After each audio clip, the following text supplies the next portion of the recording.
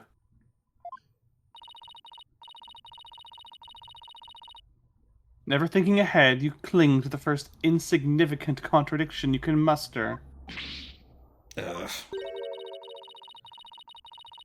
Sounds like Princess Rafe has a pretty good grasp on what lawyers are all about.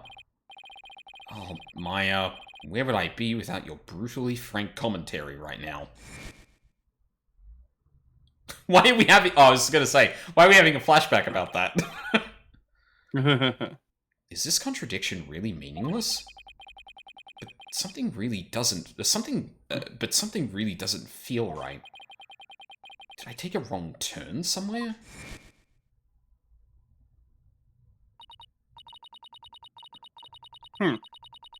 I will now amend my insight to account for this new truth.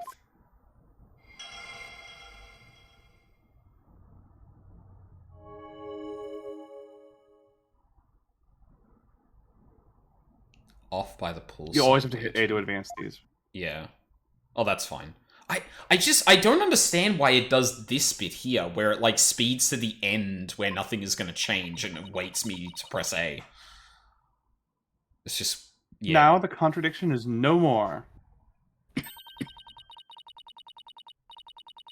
But the truth of the matter still stands, no matter how stubbornly you deny it. What do you have to say for yourself now, Mr. Wright? Nick? Your Majesty, this lawyer may have raised a trivial objection, but her benevolence's insights have no further inadequacies of any kind. Yes, so it would seem. Wait a second. But there is another contradiction.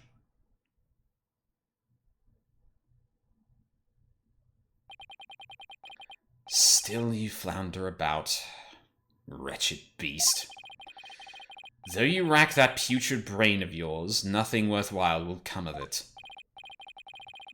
Maya, please tell me you remember something that might help us out here. Sorry, I really don't remember a thing. But now that the place I was standing in has changed, who knows? That alone may cause a new discrepancy with Princess Rafa's insights. That's right. We now know that Maya was standing in the spring. A major change like that could very well produce a contradiction. I should take another look at the inner sanctum diagram in the court record, and confirm where Maya and Abbot Inmee were standing, and then focus on finding any discrepancies between their positions and the insights.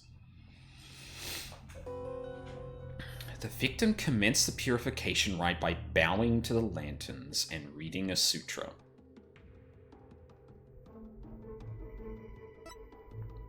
As the first part, the transformation rite, ended, he lowered the sutra. Suddenly, he rushed the accused and tried to fight her off by the spring side lantern.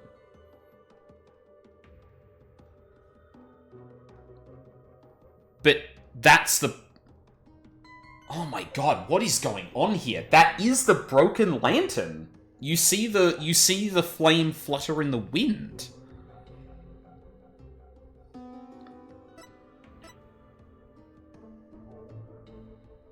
What the fuck is going on? Like, was it not in the spring?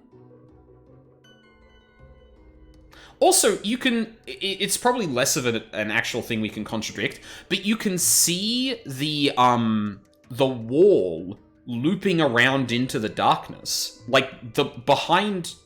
Wait, now it's gone. Okay, sorry, hold on. I'm getting caught up on something that I'm not going to be able to present any evidence about. But I do find it intriguing.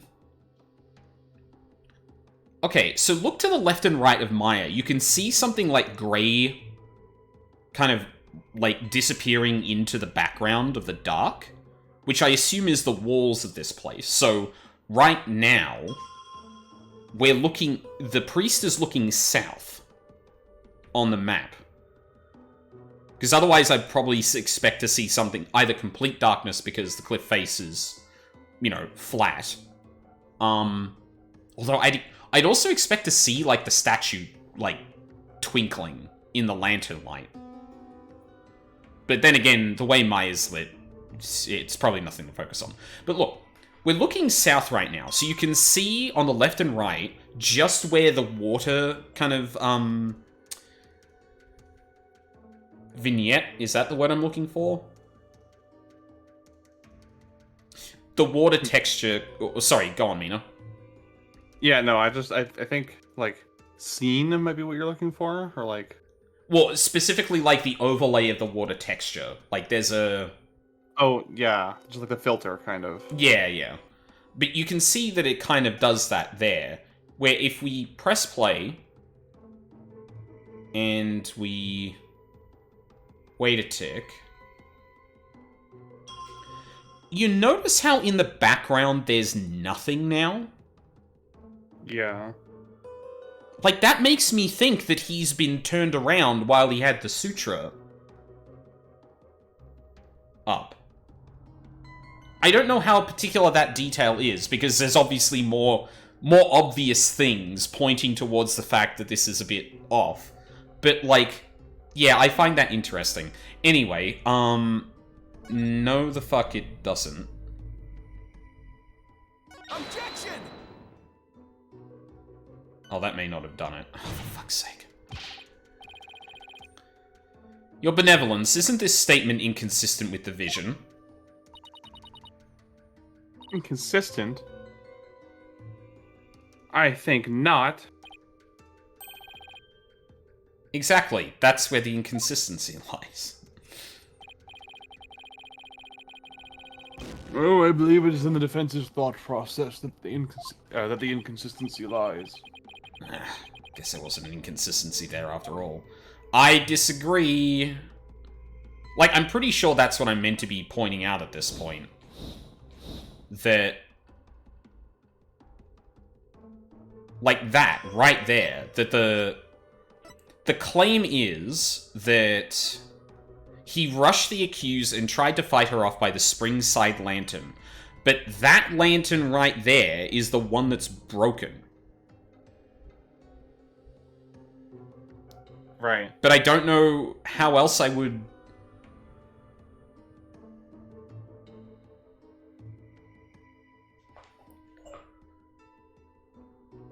am I leaping ahead too much? Possibly. Okay, reread I'm this. trying to remember what the solution to this is, so I can offer a hint. But I'm honestly drawing a blank. It's been a long time. Fair enough. The victim commenced the purification rite by bowing to the lanterns and reading a sutra. As the first part, the transformation rite, ended, he lowered the sutra. Suddenly, he rushed the accused and tried to fight her off by the Springside lantern. It was then that the victim felt an intense pain. I believe this is when he was stabbed. And it would also make more sense to this confrontation happening near the broken lantern, because there was a bunch of snow dug up there. So go back a statement, maybe? Because this... Yeah, this is clearly off.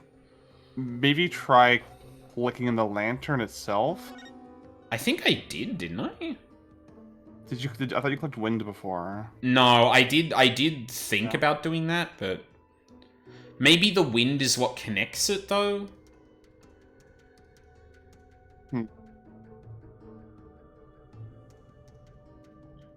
Hold on.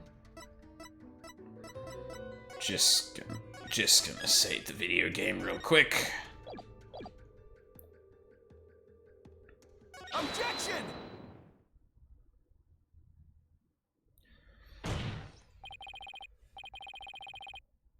I think I paused it too early and the flame wasn't flickering yet. Fucking hell. Yeah, okay. Alright. Again, okay, that one I can at least understand, but, like, it really is not made easy by the fact that the lantern is, like, blurry like that. Like, I feel like that's... Yeah. Your benevolence, I found a new contradiction. You You did? No doubt it is but another one of your vile attempts to slander my insights. Nope. Take a good look at what the victims saw. It just might change your mind. The lantern flame behind the accused was flickering. There's nothing unusual about that, especially as the wind had stirred. No, that's where you're wrong. If the accused had been standing in the spring, then what you see here should be one of the lanterns flanking the statue.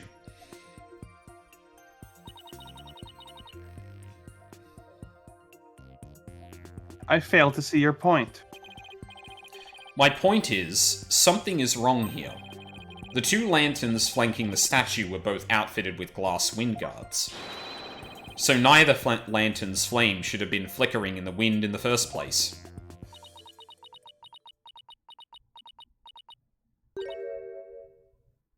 Heh. She seems pretty tickled, Nick. I don't remember saying anything funny. I fail to see what you wish to prove here, but very well. I shall refine the vision and reveal the truth for all to see. Okay, that feels like a bit contrived. I don't like that. Like, for the sound, I like that. That seems pretty decent. That, well, footsteps, bells, water. I can see that that's like an interpretation from the priest's angle of what that actually was, because he actually knew it was his footsteps. And kind of obscured by perspective. You can just refine the vision to not be blurry? I don't know.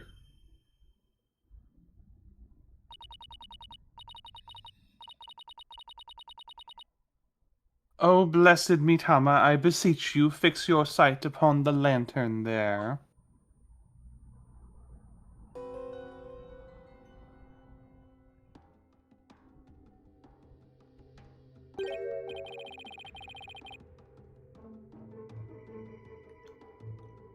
Oh. Wait, what?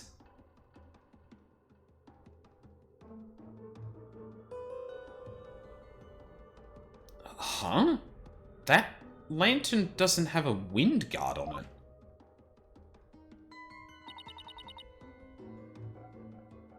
And rightly so. For the wind guard was removed to reveal the sacred flame within for the rite of fire. Therefore, there is nothing odd about the flame flickering.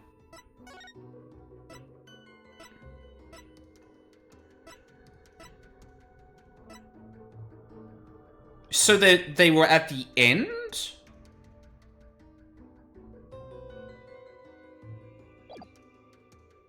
I don't think that's sunk into her yet. Well, no, I'm just trying to make sure I'm processing that right. Because, like, I could believe, for example, that you take the guards off before the entire rite happens, but if that's meant to happen specifically during the Rite of Fire...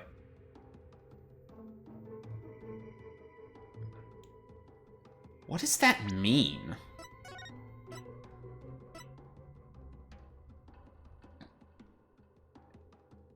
The ceremony ends with a Rite of Fire in which the priestess circles the sacred flames to purify her soul. And he was reading a sutra during that, which is not written down. Huh. Say what? But when we searched the crime scene, those lanterns had their wind guards on. That's because the police put them back on. Oh, so the police just tampered with the crime scene? Okay, cool. Great. Love that. The sacred flames have burned uninterrupted for hundreds of years, Defense. We could not risk them being extinguished even during an investigation. That would never fly back home. There's less chance for that happening at home, Phoenix. I don't know about never fly. Are you done quibbling? If so, then it's time to bow down before this testimony of the Mitama. Nick. Don't worry, Maya. I'm just getting started. Alright, let's go over everything we know so far. Maya was wearing Lady Kira's robes and standing in the spring. The High Priest is thought to have been moving toward her, so I should look for sensations that stand in contradiction to this arrangement. I won't give up. I'm going to find a contradiction that will undermine the accusation against Maya.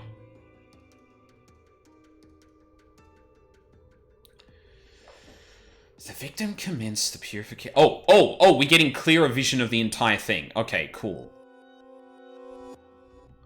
That's already broken. That's probably what you're going for then, right? Yeah, no, this is being switched while he has the sutra up, because then it's fixed. Oh my god. Very interesting. Very interesting. The inches are resting. Oh my god. That's such a big inch. An angry inch, too. Yeah. The victim commenced the purification rite by bowing to... I don't think they ever make a claim about it, though. What was the third one again? The one that you presented last time? Was that updated at all? It didn't say it was updated. Let me read through all of them just to make sure I'm doing due diligence here. The victim commenced the purification rite by bowing to the lanterns and reading a sutra. As the first part, the transformation rite ended, he lowered the sutra. Suddenly, he rushed the accused and tried to fight her off by the spring-side lantern. Yeah, I guess you could point out here that that is clearly not that lantern. Yeah, I think that's probably a good idea. Yeah. Oh my god. I genuinely, I thought I was being far-fetched when I was like, maybe he got turned around when the sutra was up. I can't believe that was on the money. You're one step ahead. Yep. Objection! Okay, cool. What could this possibly mean?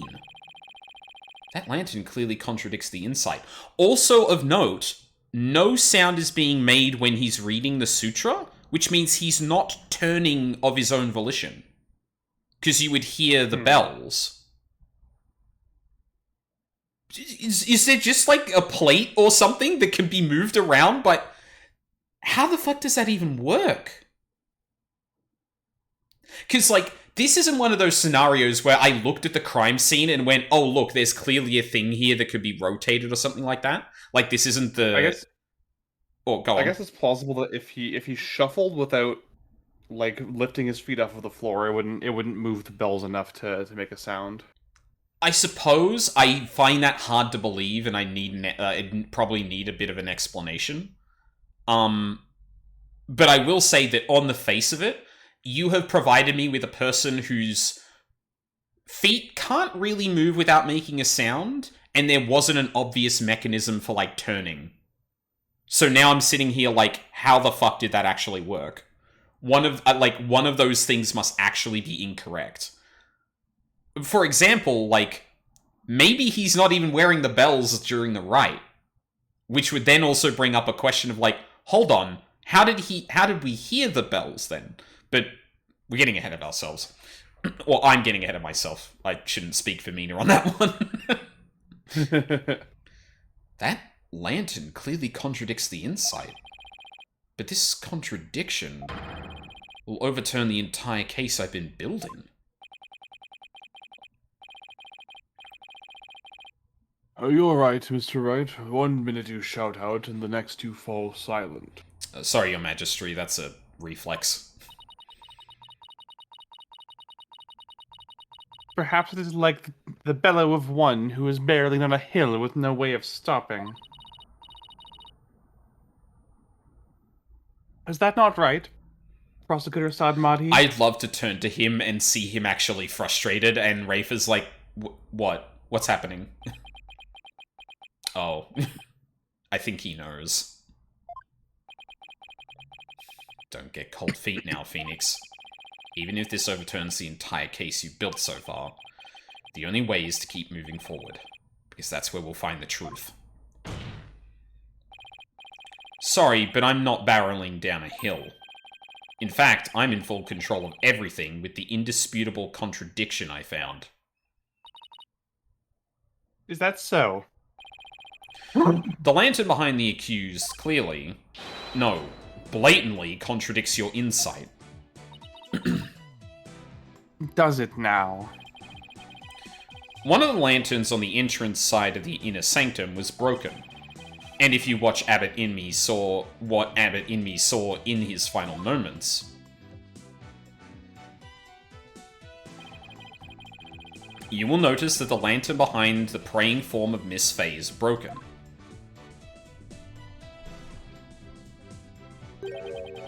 The lantern behind Lady Kira, however, is still intact. In short, we are seeing two different lanterns in this seance vision. I just thought of a way this might actually make sense that the priest did it. Begins with the transformation, right? Isn't there a bit where he prays to all the...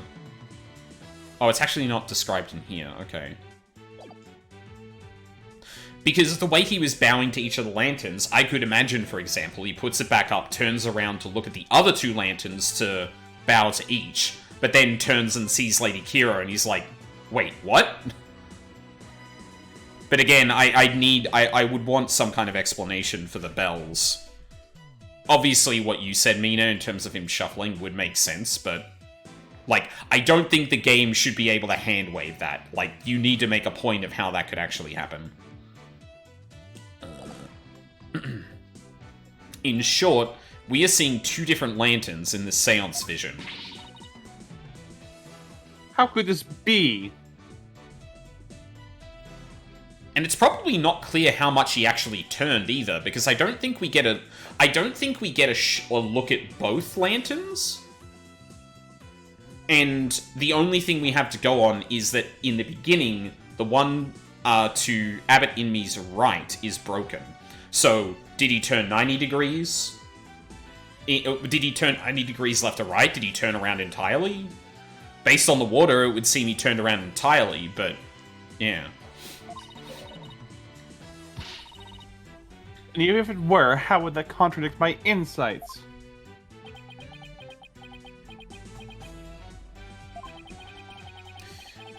Let me start by saying, the claim I'm about to raise will overturn the case I've built thus far.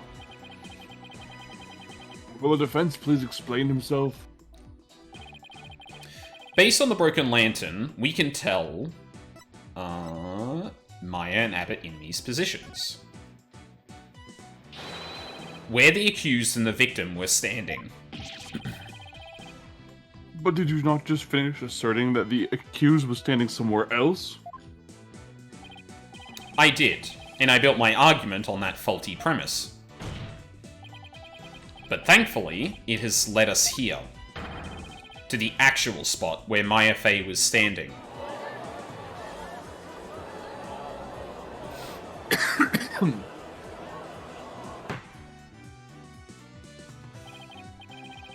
I must say, if the defense keeps changing its assertions in such a capricious manner, its credibility may come into question. Meanwhile, Sadmati's core argument is Maya stabbed the victim. Prove it. You prove it didn't happen. I'm willing to take that risk, Your Majesty, because I believe this will be the last time. Yeah. The funniest thing is, though, it actually makes the most sense. It's most justified in Khura'in compared to everywhere else. Oh, absolutely. Like, this country having a politically instilled hatred of lawyers actually kind of makes that smooths over that little speed bump a little. Yeah, like of course they're going to be biased. Yeah. Whereas This is like their practically their whole political system is built around hating lawyers. exactly. Whereas back in Japanifornia, it's kind of a bit more like, why the fuck does every judge treat or weigh the prosecution and defense's arguments in this way? Yeah, there it's like, guilty until proven innocent. And here it's guilty by decree of spirits. Yes, exactly. I'd like to start by pointing out the actual spot where the accused was standing. Hater Nation indeed. Very well.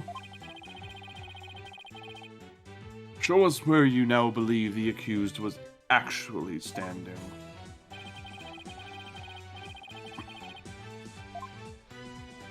I mean, basically around here. Where she was meant to be standing. I wasn't thinking straight before, but now it's all falling into place. We know the victim had stepped into the spring.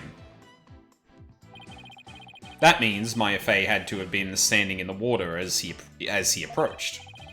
However, this memory, which has only now become clear, reveals that Miss Fei was standing by the side of the broken lantern. In other words, she was standing where she was supposed to be according to custom.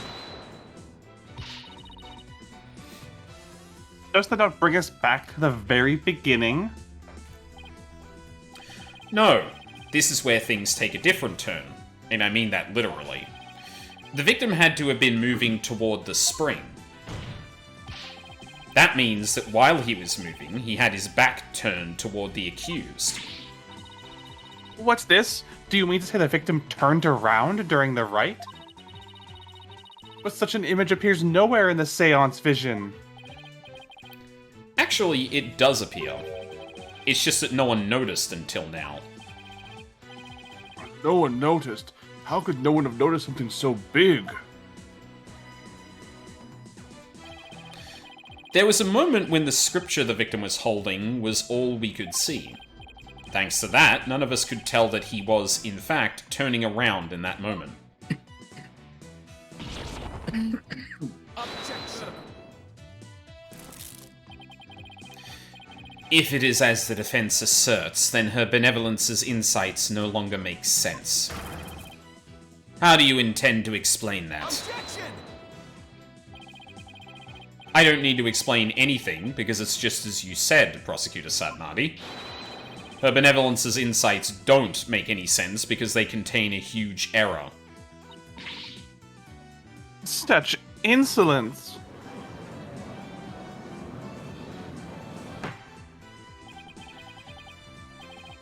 A huge error, you say? Do explain. The huge error is...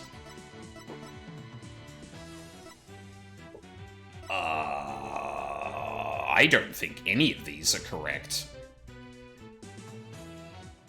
Like, you could have thrown the robe onto the spiky statue and have that look like, Lady Kira wielding a knife. The crime scene seems a bit vague. The order of the rites I don't think we can establish. Like, I get what this one's driving at, because it's suggesting that someone else was there to stab the victim, but I think I've also maybe gone a bit ahead and gone, oh, that wasn't a person. That could have just been the statue covered with Lady Kira's robes. So I'm guessing it's probably this one? Yeah. I believe this is what happened at the scene of the crime. The victim was reading a sutra when suddenly he sensed someone behind him. He immediately looked back to see someone dressed as Lady Kira standing there. Wishing to see who it was, he approached the robed figure. That's when he was stabbed. This cannot be. Oh, but it can. And it is. The inside stating the accused stabbed the victim is wrong. And that is the real truth lying behind this testimony of the dead. Oh. Okunka!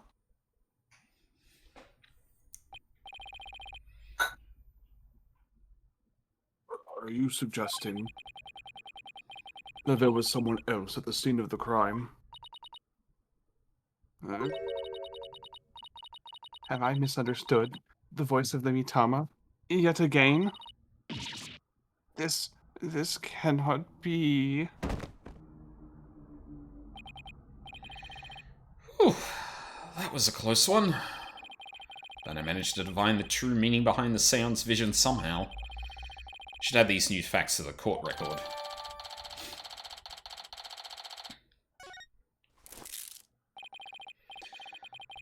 Your benevolence, please allow me to take it from here. I will overturn the brash accusations of this faithless, putrid-minded lawyer. Yes, I shall place my trust in you.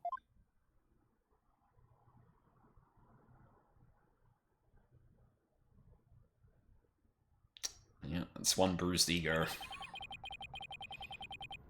Are you sure about this, Prosecutor Sadmati? My work as an international prosecutor has taken me to courtrooms around the world. And in that time, I have learned to perform last rites for souls in trials lacking a seance.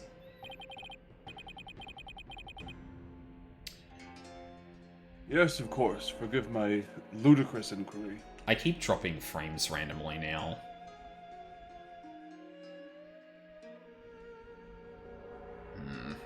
I hope the VOD is okay.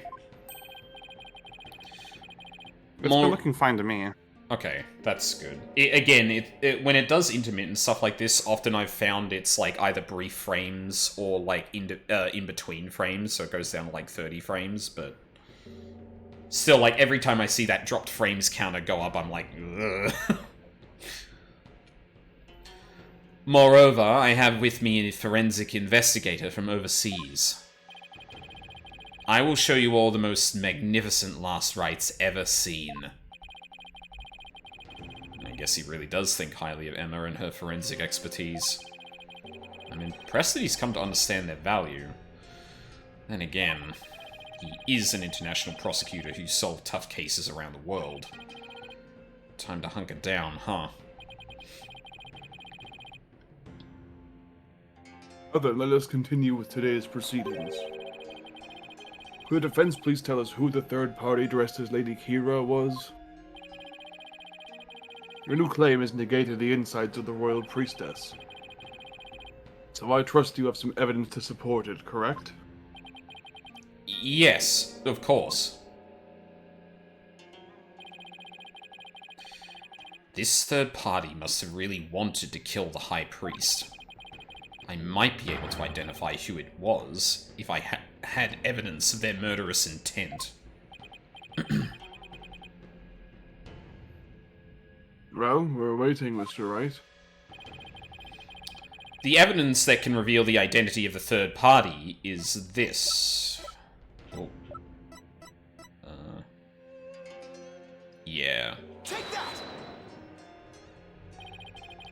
3 days before the purification rite, the victim received a warning letter from an unidentified individual.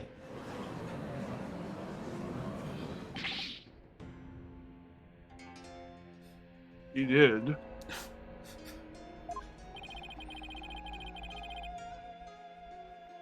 Whoever sent it clearly meant to threaten the High Priest.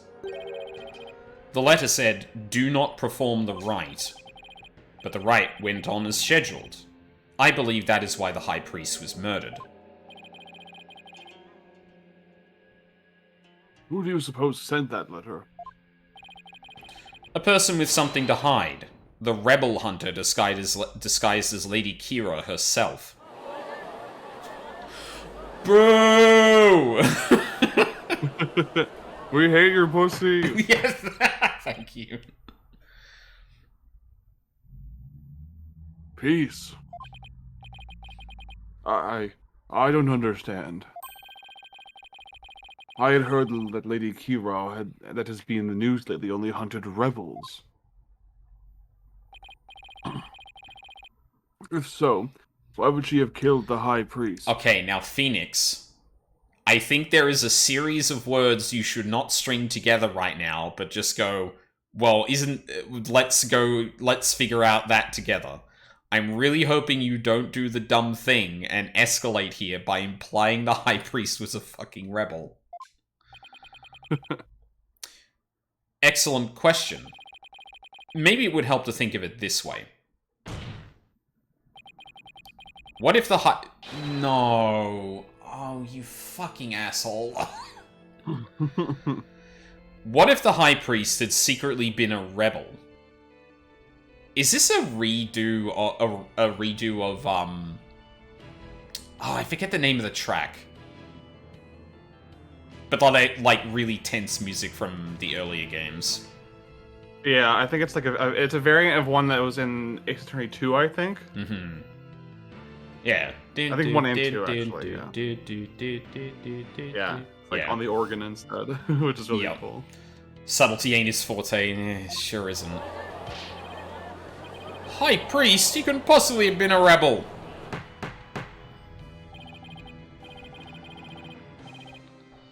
The High Priest, a devout follower of Quiranism, a rebel.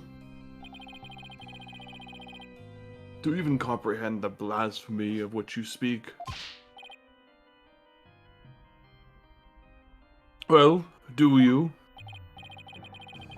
I, too, found it hard to believe at first. But as I continued my investigation, it started to become more and more plausible. I do not agree, Phoenix. The third party was the rebel-hunting Lady Kira, and the High Priest was a rebel.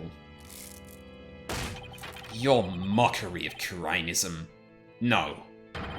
Of the kingdom of Quirain itself knows no bounds. Whoops. Yeah, I'm with them, Phoenix. This is fucking stupid. Like, it's one thing to say, like, it could have been Lady Kira, here's the arrow, here's the things, but we've gone way past that with his dumbass theory that the High Priest is a rebel based on basically fucking nothing.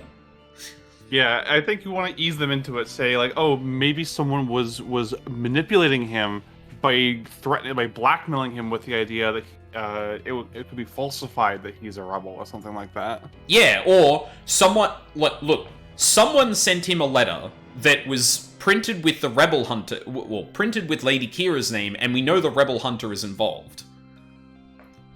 That seems an interesting angle to explore to weed out what's happening here. Like, he doesn't even need to go with any accusations against a High Priest, even for blackmail. I think it's just, look, this letter turned up, we know Lady Kira was hunting rebels. That seems to suggest a rebel was involved in this somehow. Probably not the High Priest. I would agree, he would say, kind of lying, because he holds that suspicion. But that would be enough to just be like, yeah, there's a rebel involved in this. Maybe we should take that... Like, I feel like that would also be playing into their fears surrounding the rebels. And it would be like, oh shit, hold on, that's something we should actually really consider. If a rebel has been involved in this stuff, that's not good. We should definitely try and figure out what happened. But instead, he goes with, like, flying by the seat of his pants. He got a hunch, and he's just like, I reckon the High Priest is a rebel. And I'm just like, God damn it.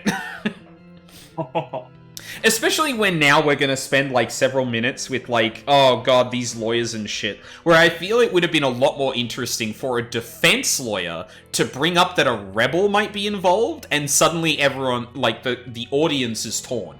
Where they're like, oh, well, you know, defense lawyer bad, but rebel bad. But they're saying a rebel involved in murder? Oh no, how do we all feel about this? But no, okay. If nothing else, it gives me a lot more lines to say as Sadmati being like seething with hatred. Yeah. As a faithful Koreans, I take issue with these claims. And I'm loath to admit them into today's proceedings. I don't like where this is going.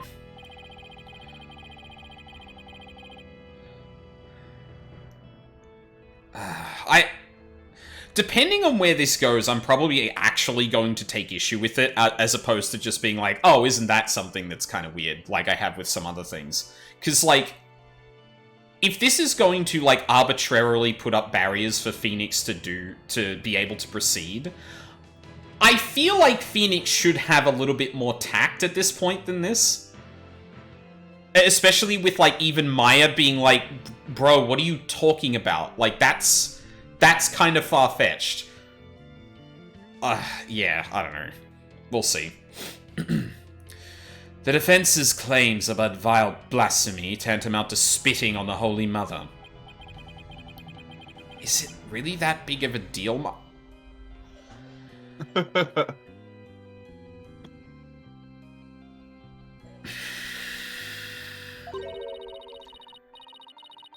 Abbot Imi was a distinguished monk and very well respected too, so yeah. Ugh, please don't let this turn into an international incident. But fear not, good people of Kurain. The rantings of this putrid-brained lawyer who seeks to sully the soul of the deceased shall come to no avail once I conclude these last rites.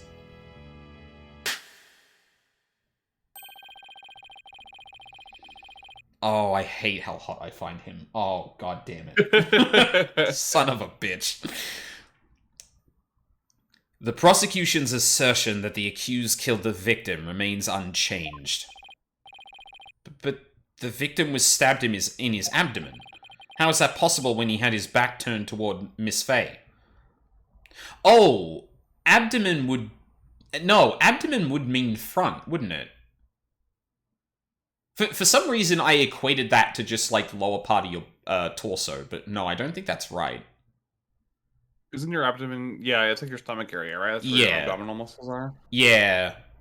Yeah, shit. I should have put that together far earlier. How is that possible when he had his back turned toward Miss Fey? Someone else must have killed him. Objection. Are you sure about that?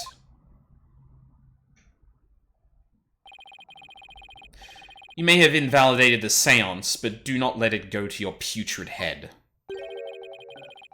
The karmic flow of this trial is, as yet, still in my hands. How can he be so confident? Something has occurred to me, you see. And your allegations of a third party are but a deluded fantasy. And I shall prove that by calling a new witness to the stand. An eyewitness who will deliver a definitive answer that will dispel the defense's doubts. So you're saying there was another person there? Like, an eyewitness? Oh, unless we're gonna talk about, oh shit, what's his name? Zeh'lot. Because he would have been there the entire time. Admittedly, head down in that, but he would have been in a position to actually see if anyone was coming down that way. He'd be a good person to call the stand. It would be.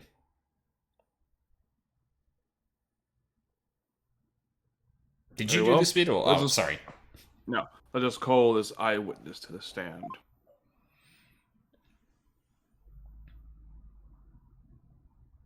Oh, shut the fuck up.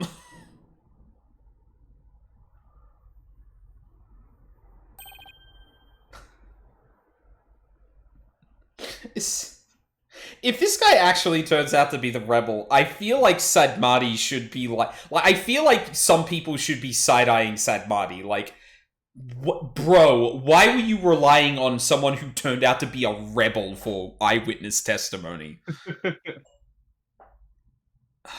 It's him again. Oh no, he has to be the shaggiest witness I have ever laid eyes upon. Please state your name and occupation. Oh, I'm, that's so-and-so, whatchamacallit.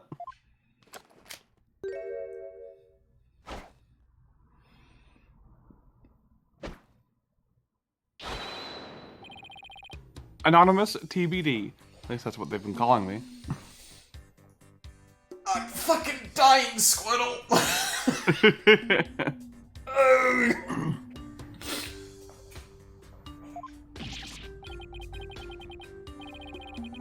TBD, as in to be determined. Can you just tell us your real name? The witness has suffered a blow to the head, rendering him amnesiac. Therefore, I named him Anonymous TBD in my report, but he thinks TBD is part of his name. Objection!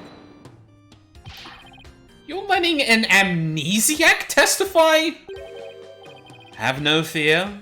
I have already questioned him at length. While it is true he has utterly forgotten his name and past, his memory of what he witnessed is still very much intact. You don't know that! Okay, the real answer is, what this guy says is convenient to his case, so he's gonna roll with it. I know, but like...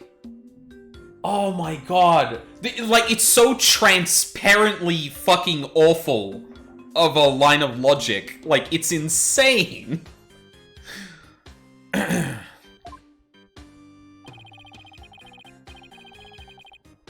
Considering the dearth of information, any new knowledge may be of help. Yeah, let's not forget either that eyewitness testimony is also, like, incredibly biased and not really reliable. Yeah. People are wrong. People, forget shit. People make shit up. Yep. Like, one of my favorite movies of all time is 12 Angry Men, and there's a great scene in that where one of the jurors is trying to argue that an eyewitness is unreliable, and the other jurors ask him what basis he has for that, and he presents three possibilities. Either the witness had poor eyesight, the witness was making shit up to try and seem important, or the witness had a very poor memory because of his advanced age and was forgetting important details. He comes to the conclusion that it doesn't matter which one of those is correct. In the end, all three of them point to him being unreliable. Yeah. Yeah. That's kind of like, yeah, every eyewitness, like, usually they're being asked this stuff in real life, like, a year after the shit happens as well. So, like... Yeah, exactly. Good luck remembering that shit. Yeah, and this is why things like leading the witness and stuff like that is a thing. Because you can convince someone they probably saw something because you establish via evidence, for example, that thing must be there. So even if a person doesn't remember seeing it, but sees that it actually was there, they can convince themselves that they actually saw it because they must have seen it. They couldn't be an unreliable witness and definitely saw the things they did. Like, yeah, it turns out incepting someone is actually very easy. yeah, very easy. Who's a rebel? My name is Guy Incognito. Really? Thank you, Cookie. Imus.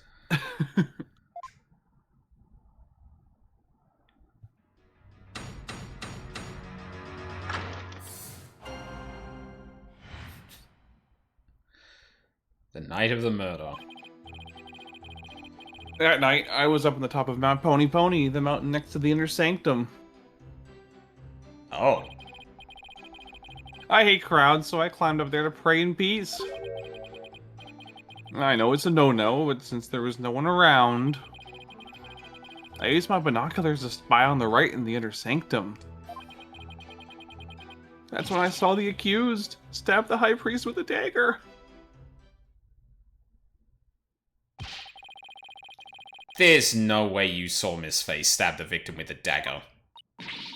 I swear I don't know what he's talking about. Or don't remember at any rate. Mount Pony, the beautiful mountain that is also known as the Little Sanctum. Your Majesty, if you would please consult the chart.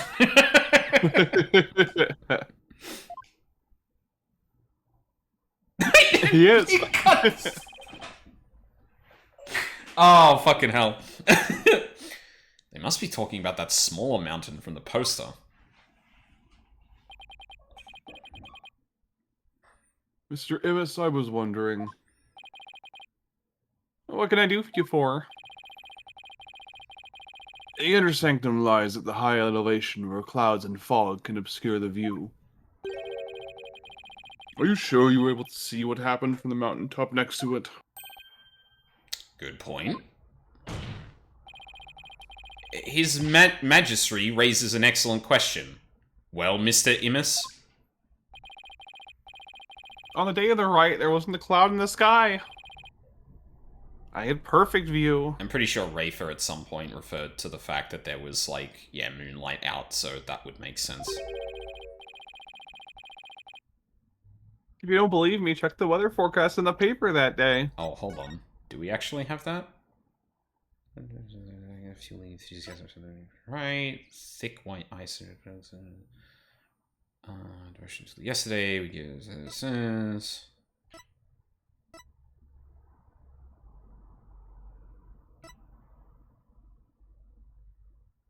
Melted yesterday. I may not actually be in there.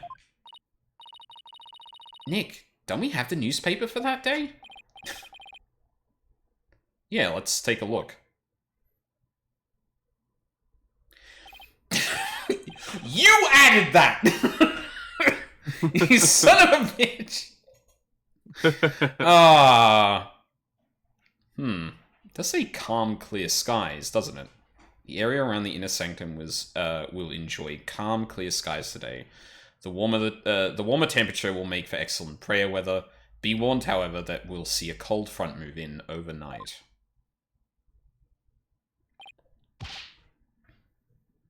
See? Told you so.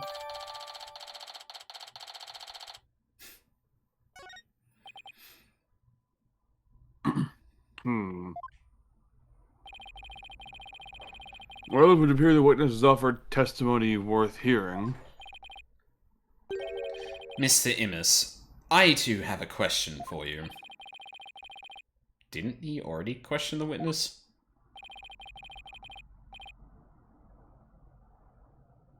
Well, that's what I'm here for, right? Shoot! How was the accused holding the dagger? Was she holding it underhanded, its blade protruding from the bottom of her hand? Yep, I believe she was. That's totally coaching the witness. You should not be able to do that shit. I'm so glad we talked about that to some degree, because that is literally what I'm talking about. Holy shit. It's called the reverse grip. Then how is it point... But in the vision, it was pointing outward. So she couldn't have... Like, she'd have to be holding it up like that, but that would also be kind of dumb? I don't know. Ah, I thought as much. Yeah, this is why this person is on the stand, because they don't fucking remember shit. And Sadmati can just go, yeah, you remember you saw the dagger, don't you? Hold it right there. What bearing does that have on this case?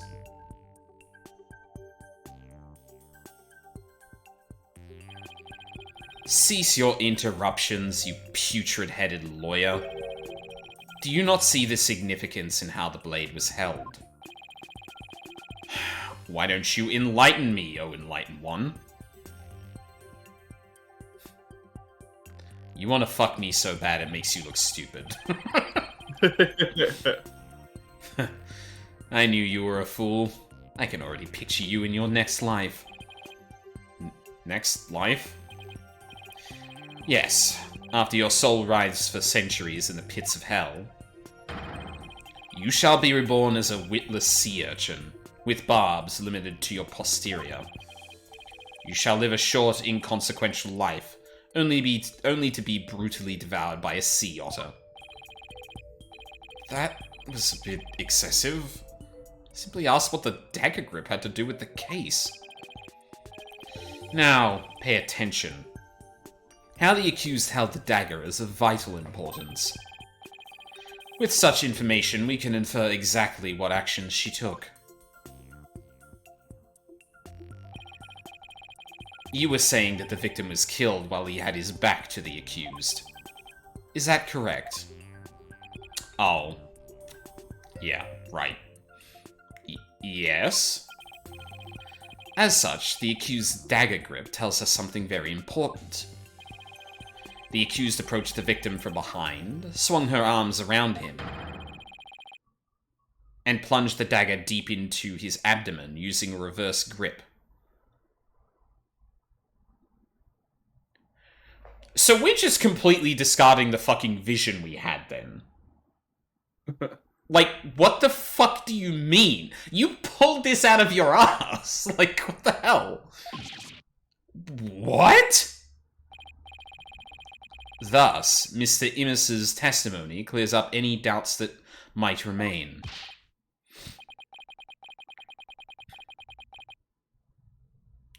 And it coincides with her benevolence's insights as well. Oh my god.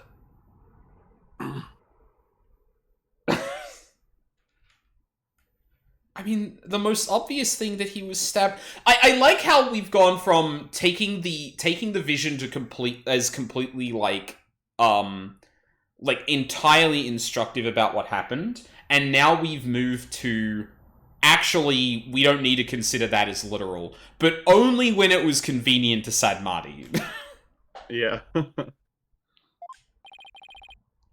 This is a disaster. I thought I'd blown those insights out of the water, but now they're back to haunt me.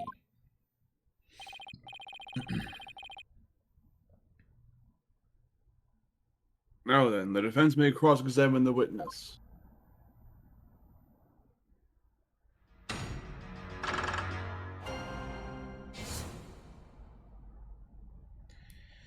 Okay.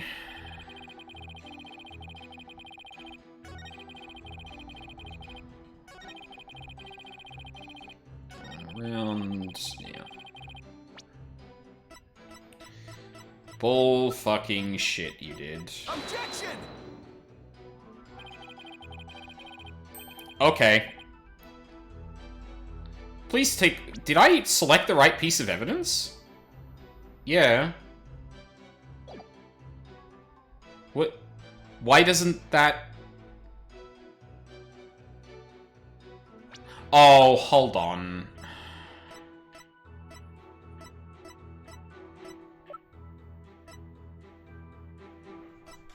Oh, shit. Curtain around the perimeter, maybe? Yeah, probably. That's really stupid, because I feel like... Oh, well, no, sorry. I feel like both of those should work, because they work in tandem. A, you weren't higher than the mountain, so you couldn't have seen into it, and you can't see across it because of the barrier. Yeah, I think if it weren't for the curtain, someone with binoculars at a lower elevation could see it just by looking up and across, but the curtain fully blocks that. Sure.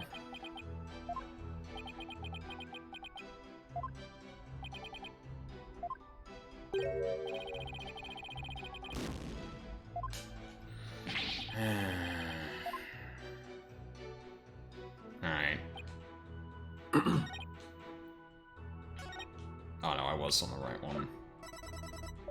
Oh, we were on the... Objection! Okay. Alright.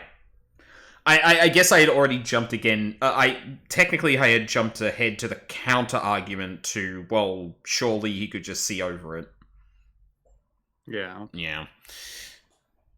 Your Majesty, I had my doubts about this bushy-bearded witness, but now I know we can't trust him.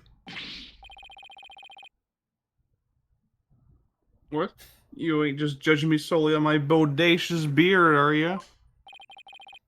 Not at all, Mr. Immis.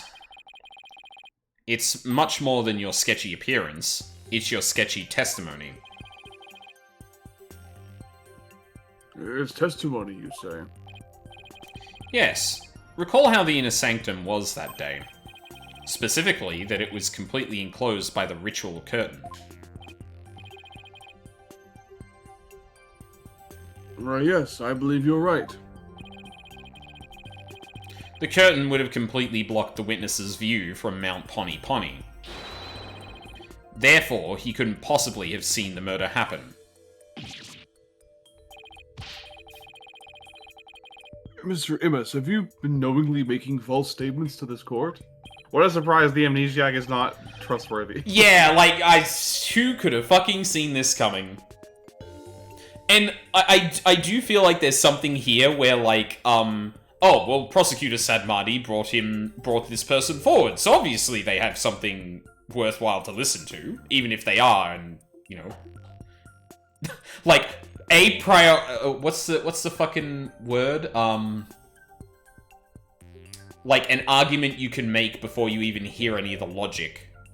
A priori? Yeah, a priori. Like, this person has amnesia. Like, end of story. You got me. The witness will lower his voice. I didn't actually see the accused herself. He didn't actually see the accused herself? What's that supposed to mean? Let me set the record straight, I beg you. Immediately into testimony too. Your Honor? Fucking kangaroo court. The night of the murder amended. I saw their shadowy silhouettes projected against the ritual curtain. 4 lanterns around where they're standing. That doesn't do shit. The figures were created by the light of the full moon on that clear and still night. On the... She was just a shadow, but I could tell it was the accused reverse stripping the Jagger.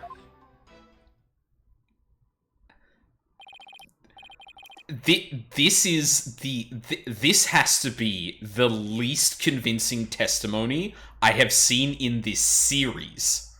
That is so garbage. Like, you know, like on the level of fucking April May saying like, oh, but like the witness clearly looked like, well, I could tell the witness's shape beneath her robes, and Phoenix is like, the fuck you could? What do you mean? Shadows. That's what you saw. That's right. I could see what was going on by the shadows projected onto the ritual curtain.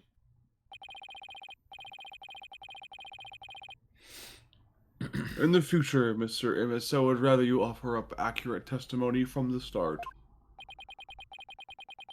It's been a long time since we've held a proper trial. I need to dust off the book on perjury. Forgive me, my main man, Mr. Magistrate. Chalk it up to my fuzzy memory. Though he saw but shadows, it is still valuable testimony. I cannot tell if you're being stupid or making a mockery of this entire process, Sadmadi. Is it, though? You have to be kidding me. What are we going to do now, Nick? All I can think of is to look for inconsistencies between the actual right and what Mr. Immus says he saw. He didn't even say much. Now then, the defense may call up to examine the witness once more. Like, I guess this is a set of pressing, testimony, because there isn't really much to work with. Yeah, we can catalog the information that we know based on what he said. So he's saying that he saw their silhouettes projected against the ritual curtain. What the fuck is going on with the... I need to stop worrying about the stream. Saw their shadowy silhouettes projected against the ritual curtain. The figures were created by the... Oh, sorry. By the full moon. It was just a shadow, but I could tell it was the... Fuck. This is nothing.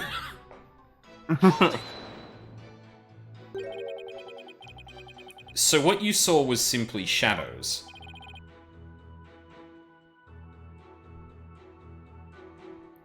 That's right. Those shadow figures on that bright white curtain. They showed through as plain as day. I could see everything that happened. But Miss Fey and Abbot Inmee were at the top of a mountain late at night. The only light up there was coming from four small lanterns. How could the shadows have been projected that clearly onto the curtain? No wonder people harp on you lawyers. You're always so dang skeptical. My guy, you admitted to lying on the stand minute 1! Fuck you! The lanterns weren't the only sources of light, you know.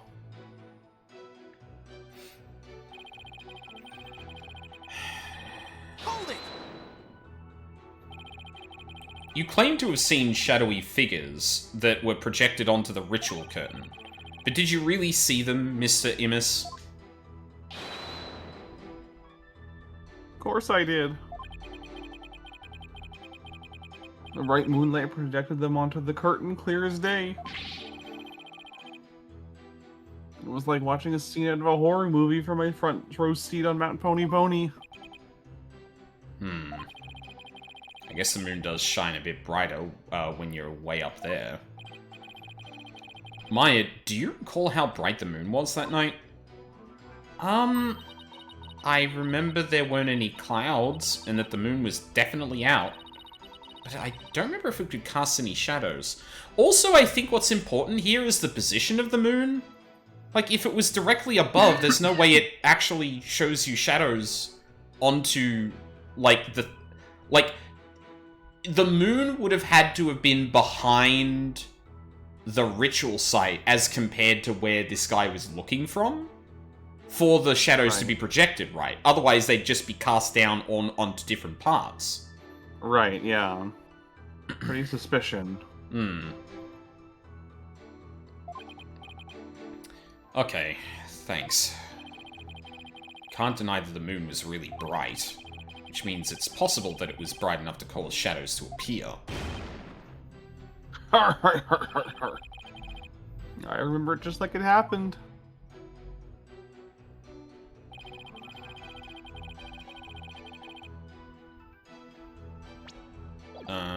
I bet he's actually referring to Lady Kira here too. Hang on. How do you know it was Miss Fey if all you saw were shadows? It was that little bun on top of her head.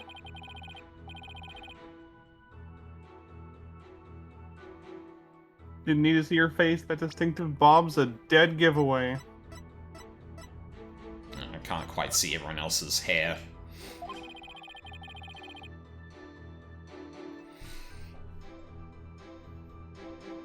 Never underestimate Ikeen's sense of observation. Bro never made it out of Plato's cave is fucking amazing, Cookie. That's great. That is fantastic. Har, har, har, har. Now that's a funny haircut. It's not nice to make fun of a girl's hairstyle. I like my hair this way.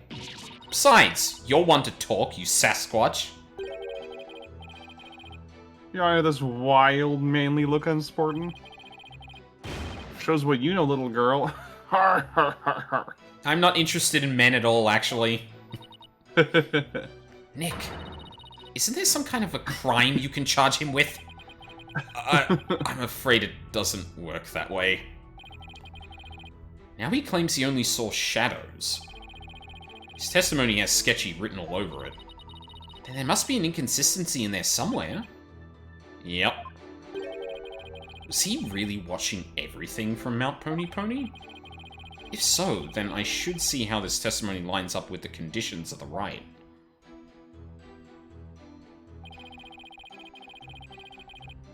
I saw their shadowy silhouettes projected against the ritual curtain. The figures were created by the light of the full moon on that clear and still night. She was just a shadow, but I could... Okay.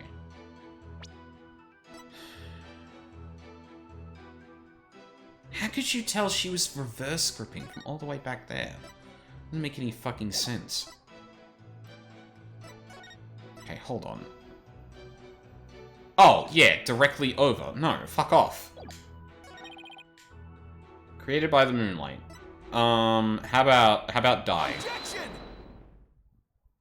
How about die? Yeah. You saw silhouettes projected by the moonlight. Sorry, but that's just not possible. What do you mean? How is it not possible? It was totally possible. That's impossible. I think I'm gonna need a logical ease translation on that. Let's take a look at this rights guide, shall we, Mr. Immus?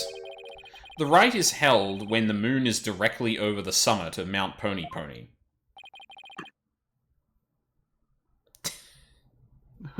Doot, doot, doot. Me trying to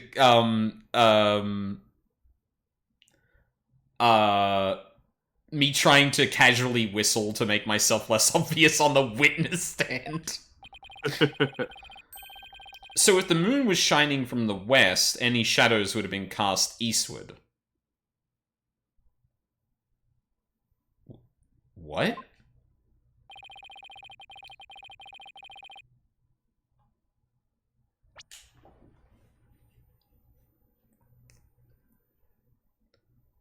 Phoenix, do you understand what directly overhead means?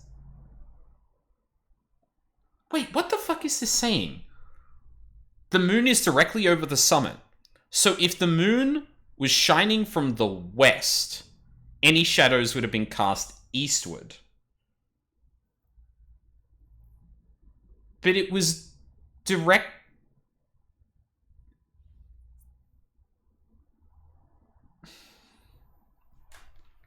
Okay. Also, do we... Just out of curiosity, do we know what position these flags were found in? Was that on the east or west side of the... It must have been the east, right? It would have been on the east side, yeah. Curious, that.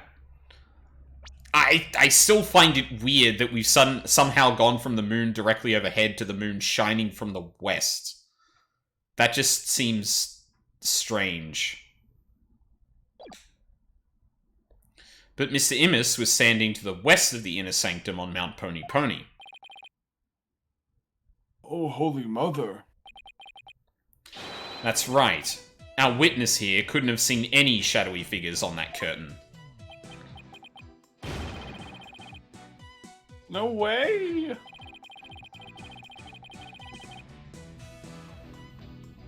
Perhaps it was the sacred flames of the lantern that cast the shadows he saw? I'm afraid not. I inspected them during my investigation, but the flames were too small to cast the crisp, distinct figures Mr. Immus claims to have seen. But I did see the silhouettes, really. But how could he, Nick? Maybe he was someplace where they were visible? But it's over... Sorry, I know I'm getting hung up on this, but it feels like the game just, it feels like the game, I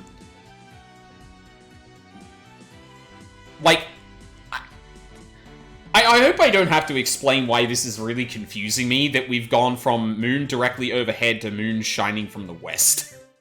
Because directly overhead Mount Pony Pony is to the west of the sanctum.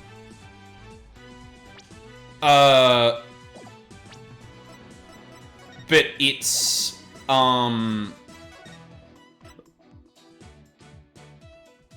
Oh, directly over the summit of Mount Oh! Oh, okay, sorry. Yeah, okay. I'm wrong. I thought directly over the summit, not appearing over the summit from the right, the purification right position. Yeah, I get it. I completely misread that. So, yes, they're not saying that the moon is overhead during the rite. They're saying that the moon is above Mount Pony Pony from the position of the right.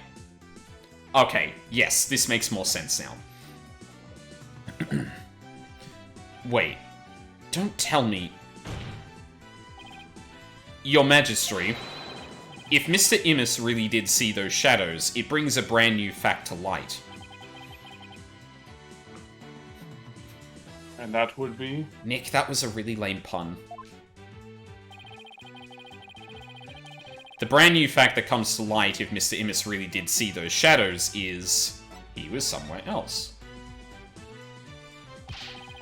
He wasn't where he claimed to be at the time of the murder. Jesus. Oh, then where do you propose the witness was? Some place where he could have seen the shadow figures, naturally. Wait, you mean...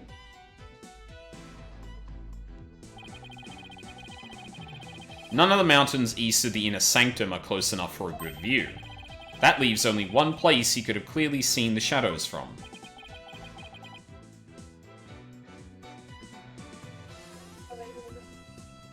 And where might that be?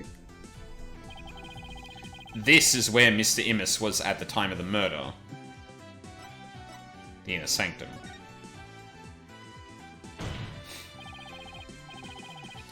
Mr. Immus was at the Inner Sanctum, just outside the curtain on the east side. That's the only place from which he could have seen the shadowy figures.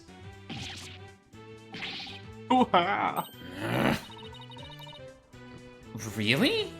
Wow, I didn't even think of that. I find it funny that Sadmati seems to be frustrated at that. Yeah. Like, did he really think, like, either his ruse was so fragile as to be simply thwarted by poking at the testimony enough, or he didn't actually know that? And I don't know which is more plausible or damaging.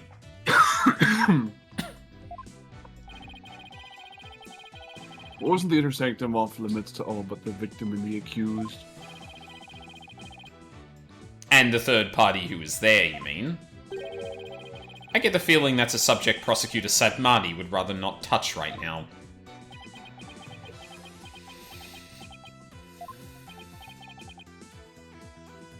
Ah, you mean... That's right. This witness was at the scene of the crime, which means he is the mysterious third party we saw during the divination seance.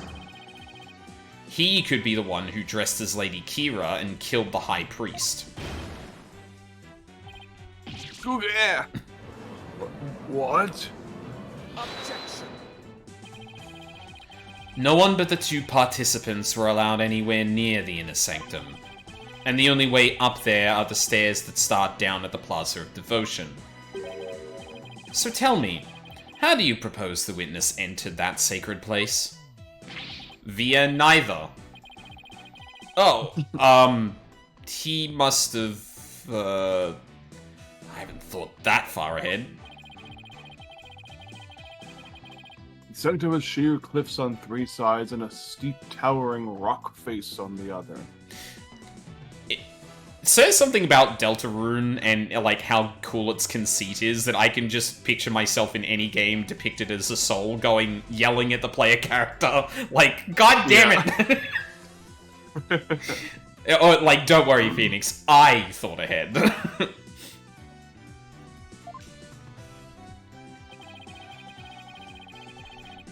No one could have made it there by climbing the faces of those cliffs. His Majesty speaks true. To say Mr. Immus was at such an inaccessible location is but a bid to tarnish his credibility. Is that not right? Right. I wasn't at the Inner Sanctum. No, sir. No how. At least I'm pretty sure I wasn't. Hold it!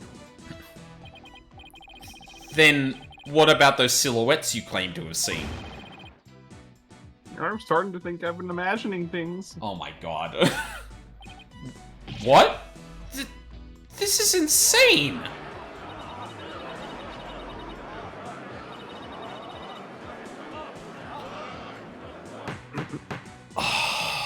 Peace, I say. Oh my god, I want this to blow up in Sadmani's face so badly.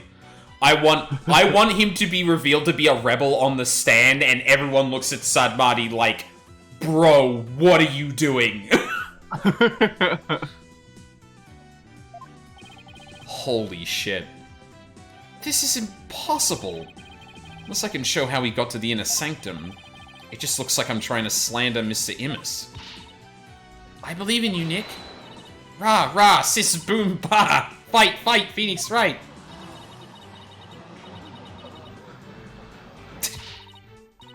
What's your problem, lady? Phoenix Wright is very trustworthy, I'll have you know. Maya about to leap into the crowd and fucking fight someone. But a frog splash right in the middle of it. Yeah. It's literally that video of the guy jumping over the judge's lectern to get to them, but it's Maya jumping into the crowd. Please, Maya, you're only making it worse. I appreciate the vote of confidence, but it's probably best to keep it to yourself for now. Yeah, you're one to talk about, like, keeping the audience in mind, Phoenix, when you just literally fucking accused, oh god, what did he do again? Oh, yeah, he accused the High Priest of being a fucking rebel, like, okay, but Maya needs to take a step back, alright.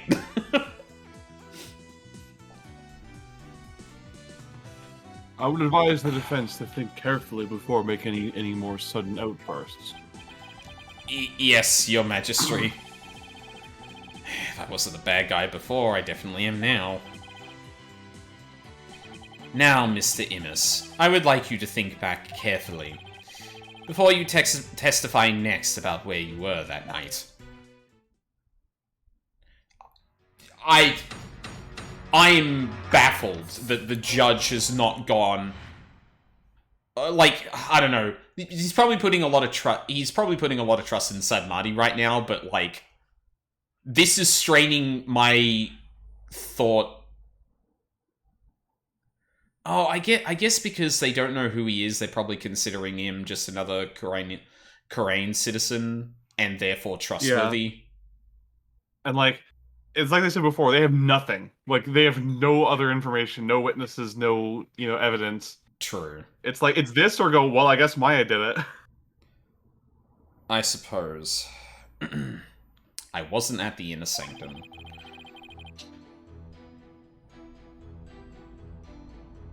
I was never at the inner sanctum, I tell you. Do we want to wrap up after this testimony, or, like, resolving this testimony, do you think? We can resolve this testimony, yeah. Okay. That much I'm sure of, even with a fuzzy memory. Besides, it would have been impossible to get there in the first place. Boy, you lawyers sure are scary. I guess it might have been impossible for him to get to the inner sanctum like he claims, but... Now will you desist in trying to frame this innocent witness? It's gotta blow up in his face. The way he's like trying to instill this like foundational kind of like, oh, but this is the witness I called and a person of Kurain. This person wouldn't lie. Oh my god, I really hope this blows up in his face. I really want to see that. May I bring it to the defense's attention that the witness is just a little guy? Yeah. Also, it's his birthday. The witness is accusing a little birthday boy. He puts his goggles on. You wouldn't beat a guy with goggles on, would you? Mr. Wright, is it not time to end these cross-examinations? Sadmani is like, yes, I'm struggling, let's stop. A moment of desperation leads to 100 million years of torment.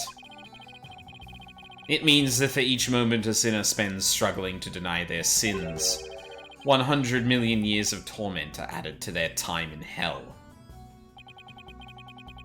Rainism is the strictest religion ever. And just so you know, you've already accrued 200 million extra years. God. Sure, what's another 200 million, give or take? Well, it's a big deal to me. I can't keep saying that the witness was there at the inner sanctum if I can't prove it. Problem is, how am I going to do that?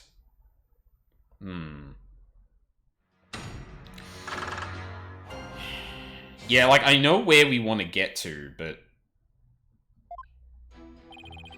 he's being vague enough that I don't really know where to start. Hold it! Liar! When in doubt, press, press, press. Are you sure you weren't there? All I'm sure is that you're deeply skeptical. Hey, Mr. Prosecutor, are all lawyers like this? Most certainly. They always try to pin crimes on innocent witnesses without any proof whatsoever. They are no better than bacteria or viruses. Yo, zoinks! You mean he's contagious? Good. He's gonna give me lawyeritis? That's not even clever, dude. Yeah. Okay, this is getting ridiculous. That was a close one. You almost put me there at the scene of the crime when I wasn't even there.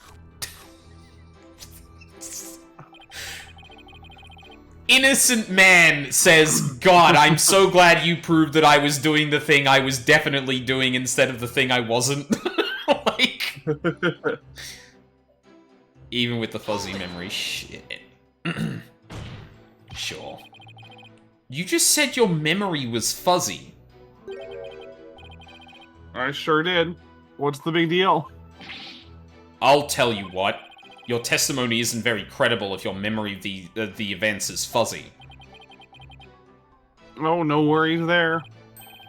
My memory may be fuzzy, but I'm very clear on one thing. Here we go again. You asked me whether or not I remembered what I did that night, I'd say I do. In short, you are confident that your testimony is true. Is that correct, Mr. Immis? Yup, I referenced my own memory to check.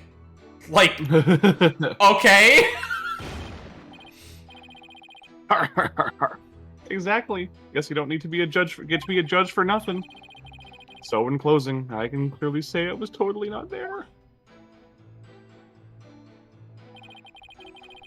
Would have been impossible to get there in the first place. I wonder if it really was impossible for you to get to the inner sanctum. If Do you think in Korean, instead of the subreddit, like, I'm not a lawyer, but they have, I'm not a lawyer, so, which is all about proving how trustworthy you are, because you're not a lawyer. Yeah. If you have something to say, just say it. Couldn't there have been another way to get there? A way that wouldn't attract attention? No, there isn't. Oh my god, did he get deliberately captured to get sent up there to kill the High Priest? Oh shit. Which means there is.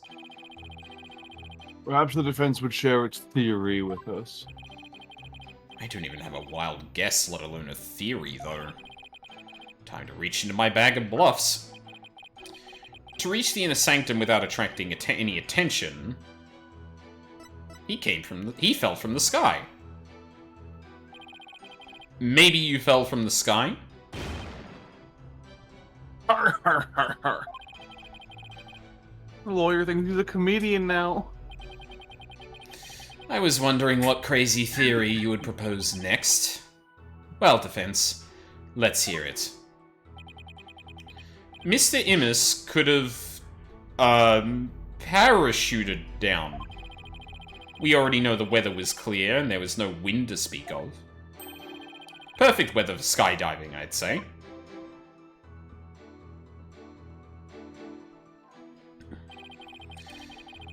Now that you have been backed into a corner, your delusions grow ever more delusional.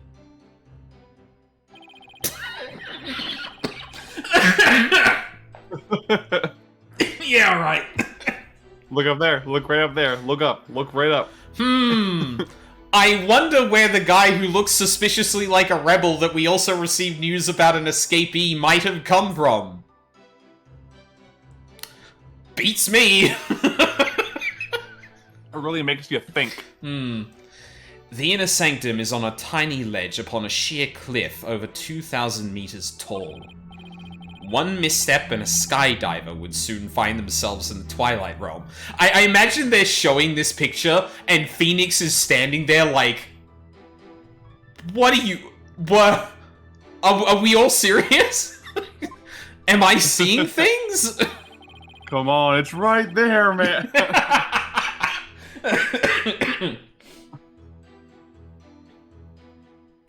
Yeah, I don't care how still the wind was. Even I couldn't have made that jump.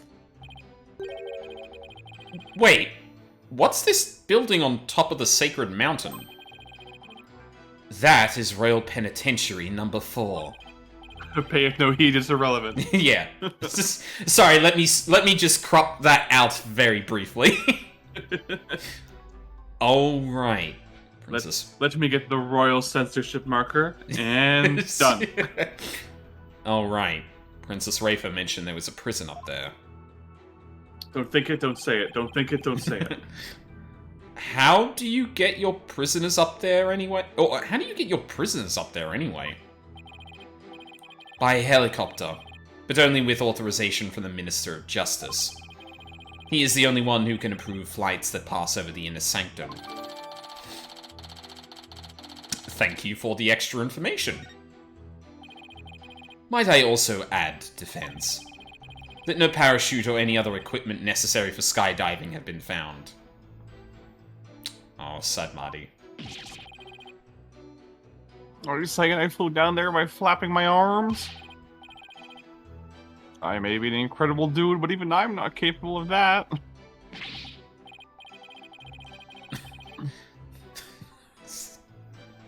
That's not true. I'm pretty sure you've gone ultra interesting before, Mr. Immus. Well, please add that statement to your testimony, Mr. Immus. He's so done with the guy, he's just like, throw this fucking evidence in your face.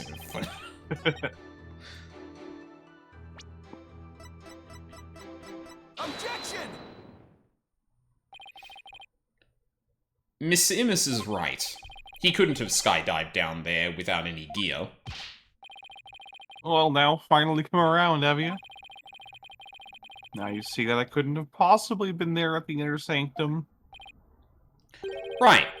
If you didn't have any gear, that is. What on earth are you talking about? That overreaction is a dead giveaway that I'm on the right track. Take a look at this piece of evidence. Those are prayer flags, are they not? Yes, but they have been sewn together to create one big banner. A banner that could also function like a parachute. Palkunka. The people of Karain are so used to seeing prayer flags that the police didn't even think twice about these flags during their investigation. No, this cannot be. I kind of lost the voice there a bit. The witness landed at the inner sanctum by using those prayer flags as a parachute. Is that not right, Mr. Immus? There's no way out. I'm surrounded. Mr. Immus? All his talks jogged my memory. I guess I was there at the inner sanctum after all.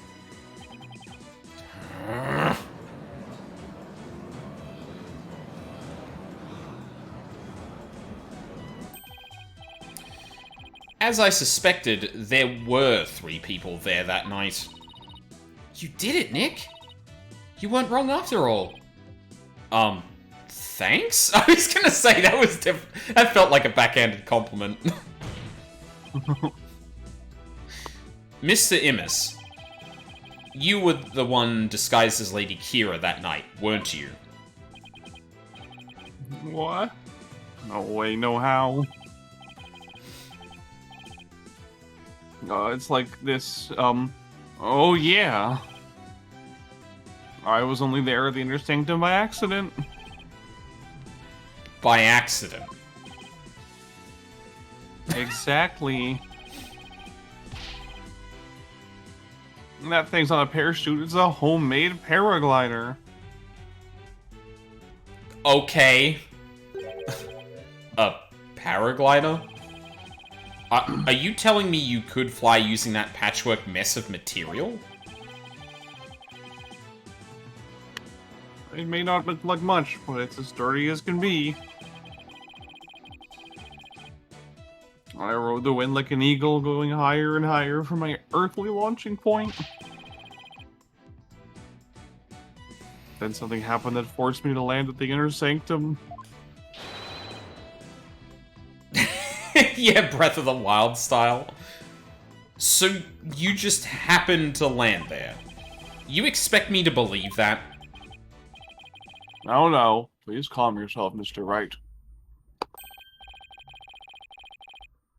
However, the fact that the witness was at the Inner Sanctum is crucial testimony indeed.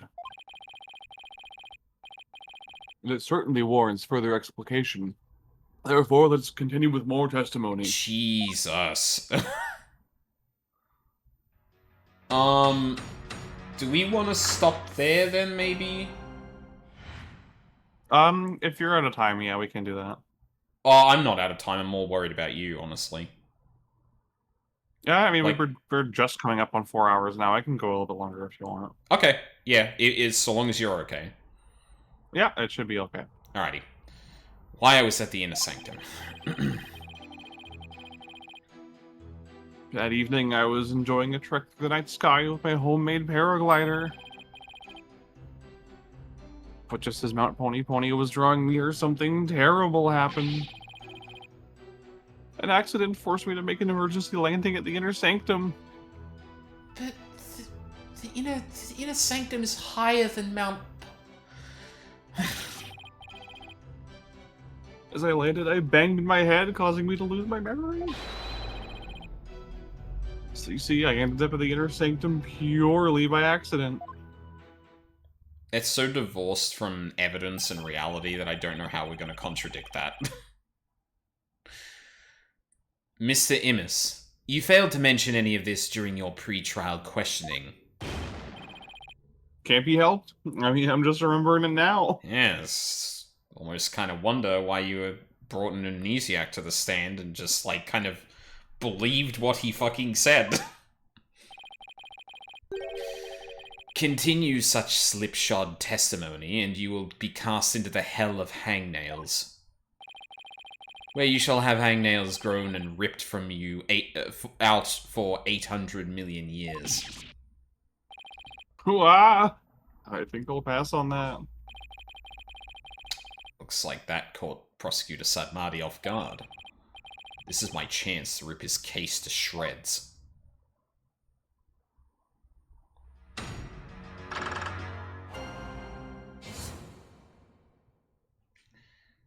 Why was I at the Inner Sanctum?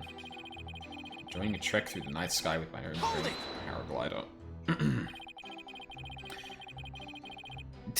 He's just repeating the exact same thing. You were enjoying a trek through the night sky with your homemade paraglider? You didn't go to pray? Devout Koreanists like me can pray anywhere, even while flying through the air. But I wouldn't recommend you try it. You're bound to end up dead. Har har har har har. A paraglider? I didn't see anything like that. That's because of the ritual curtain. Blocked your view. You should have seen me majestically soaring between the mountains. Really? What do you think, Nick? Don't ask me. Har har har. I was really enjoying that flight. At first, anyway.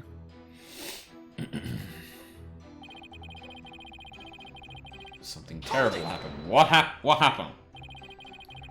What happened? Something terrible happened? Exactly. When I say terrible, I mean terrible. Don't you mean terrible? No, no one. What? Was there something unexpected near Mount Pony Pony? What was it again? Oh my god. Wait, you don't remember? Let's just say it was terrible. Oh my god. Hold it! What exactly was this accident you had?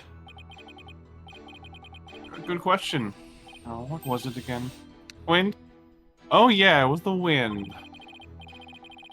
Not just any wind, but a sudden gale force wind. Made me lose control. The wind was strong enough to make you lose control? Didn't we just get something that contradicted that? Uh-huh. Calm and clear skies, yeah. Oh. I got that right. Now, to be fair, that weather report is not going to be, like, granular. For example, I mean, we had something like that happen in, Justice for All? Third game? Is it Justice for All? No, sorry, that's Trials and Tribulations. Where we got a, like, granular weather report to say, like, you know, snow was happening up until this hour, then it was clear, blah, blah, blah. So, like, this newspaper just saying it was calm doesn't mean there couldn't have been a rush of wind, especially at that altitude, but it is something that could Gale contradict force us still. would have been notable though, I feel. Yeah, that's where it probably falls apart. Okay then, please add that to your testimony. But I feel like that's probably going to be the argument from someone is, well, it's not going to be as granular as that. Objection! We have a saying in my country, Mr. Immis. From one lie sprouts another. Huh? What's that supposed to mean? It means someone caught lying will lie again in an attempt to conceal their first lie.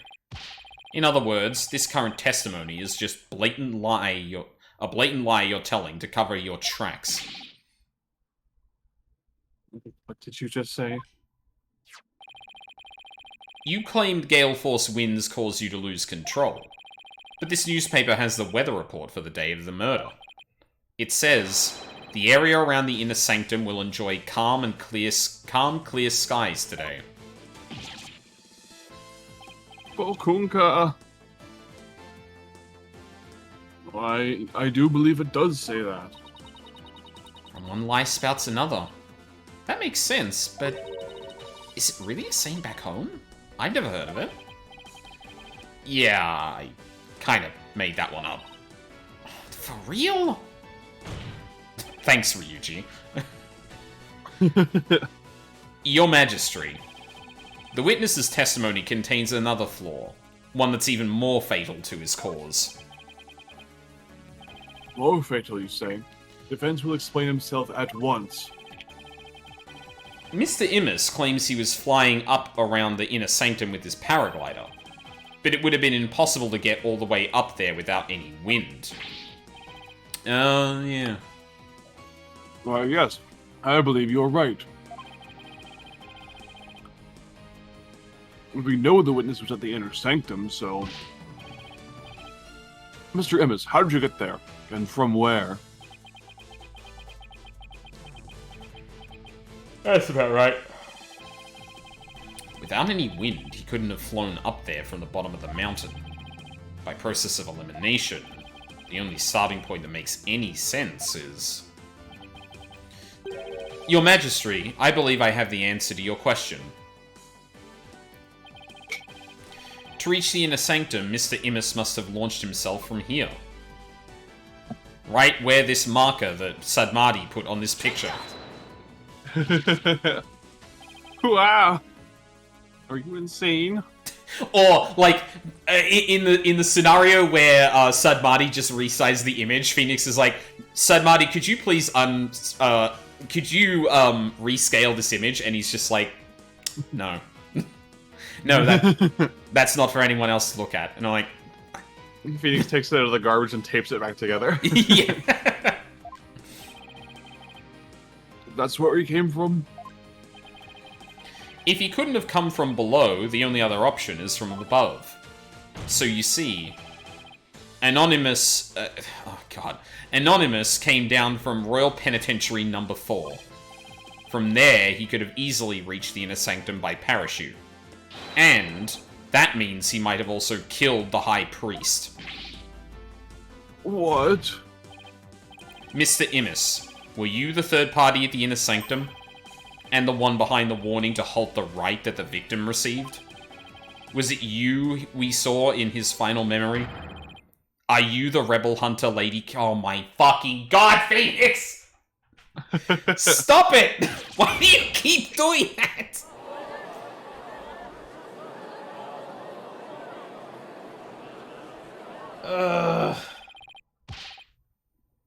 Hey, Mr. Prosecutor, sir, help me out here.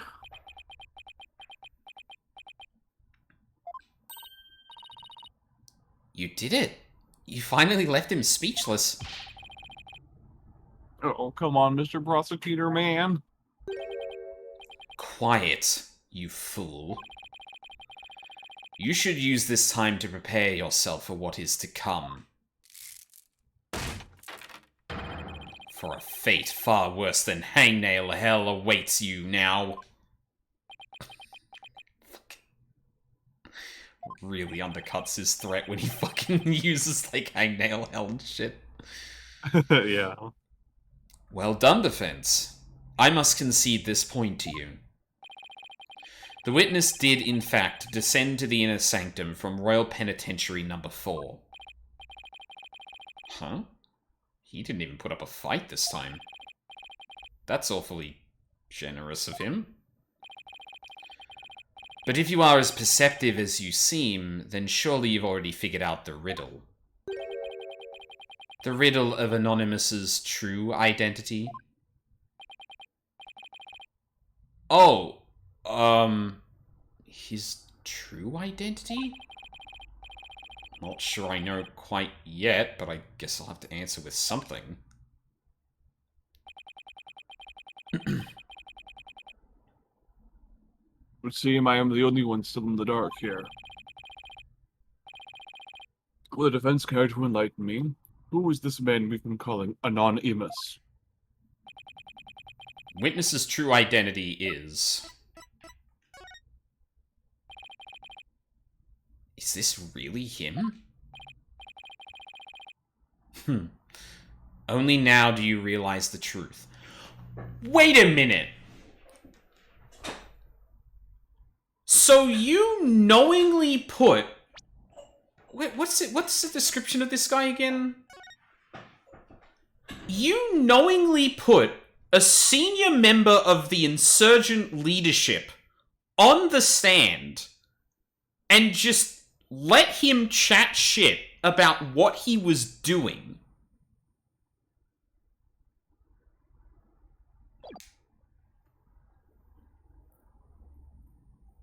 What the fuck are you planning, Sadmati?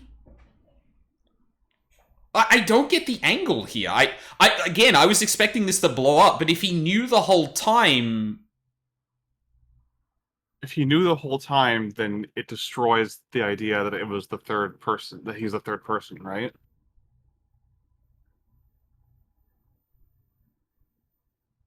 No? Because why would a rebel hunter be a rebel, right? Hold on. Those aren't the same. Those aren't the same.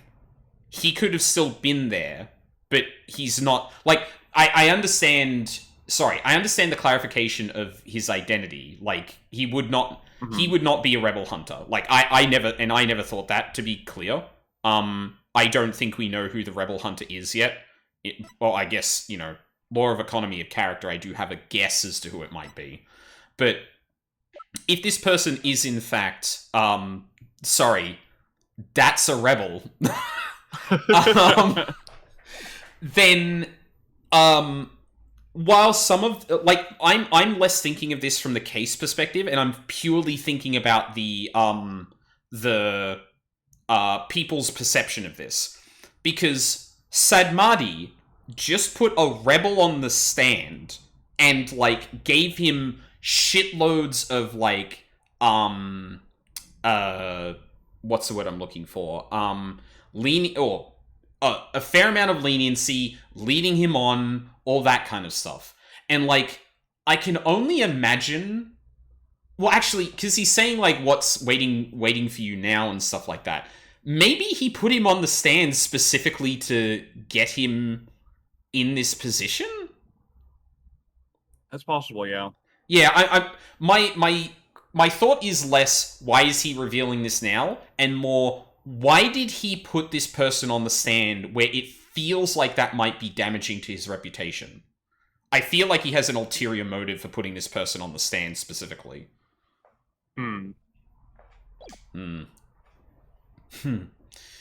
Only now do you realize the truth.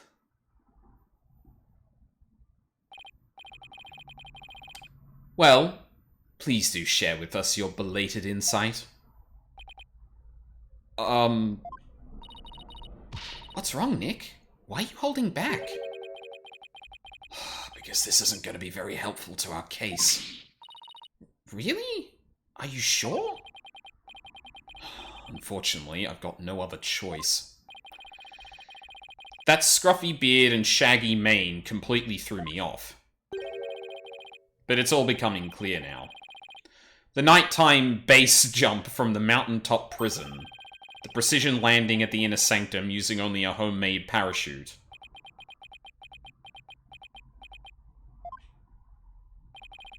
Only a paratrooper, or more precisely, a former paratrooper, could have pulled that off. This witness is That's a Rebel, prison escapee and key member of Dirk's rebel group. What? Haha!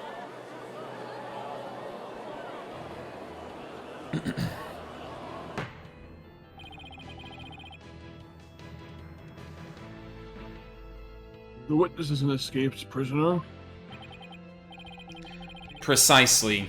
The police have been scouring every corner of the city to no avail.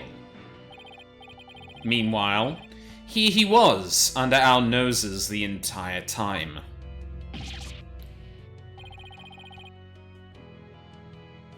Didn't think anyone would see through my clever disguise.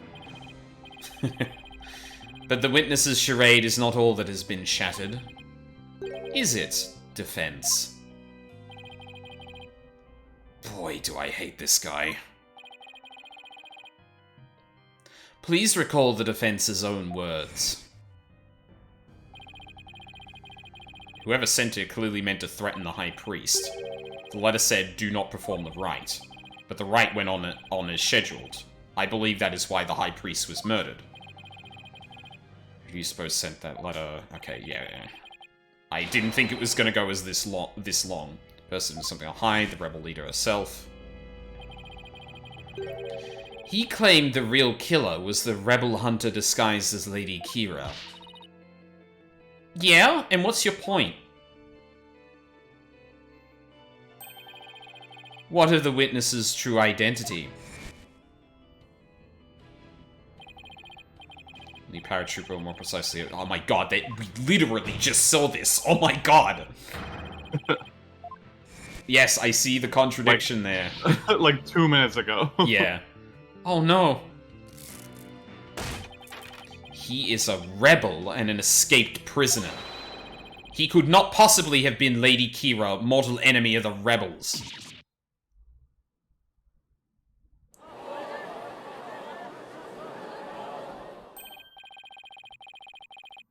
Now, perhaps the witness will enlighten us to the truth. After all, he has yet to refute any of this.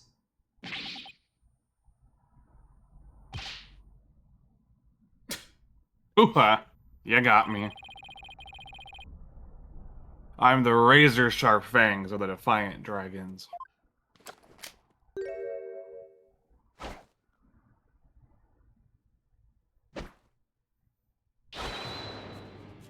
That's the rebel.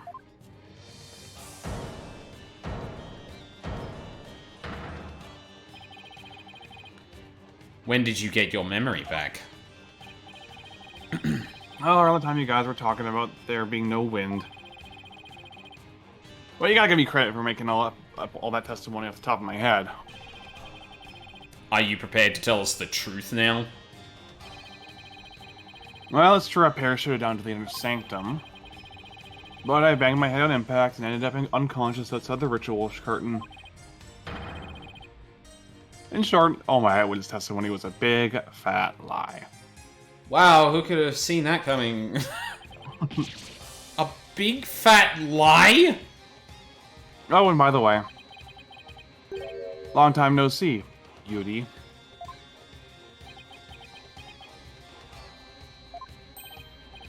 Wait, they know each other? Your Majesty. This filthy rebel belongs in a jail cell. Oh, yes, of course. Bailiff sees him at once. Seems you really have forgotten the will of the dragon, huh, Yudi? But I haven't. And no dogs of the Garan regime are gonna lay a finger on me. Alley-oop! He jumped in the air and... What the fuck? Deploy all available resources. I want all units placed on high alert. Okay, good. If we were about to actually entertain what was going on, like, I was gonna be fucking beside myself. Yeah. So he knew that motherfucker, which is why he to some degree knew that he, you know, was gonna give him something he could use. Yeah, I guess I'm just like... Yeah, and the second he proved that he was a rebel, he basically, like, removes him from the courtroom and says, that person is a rebel, couldn't have been the rebel hunter. Phoenix's argument is invalid. Whereas, like...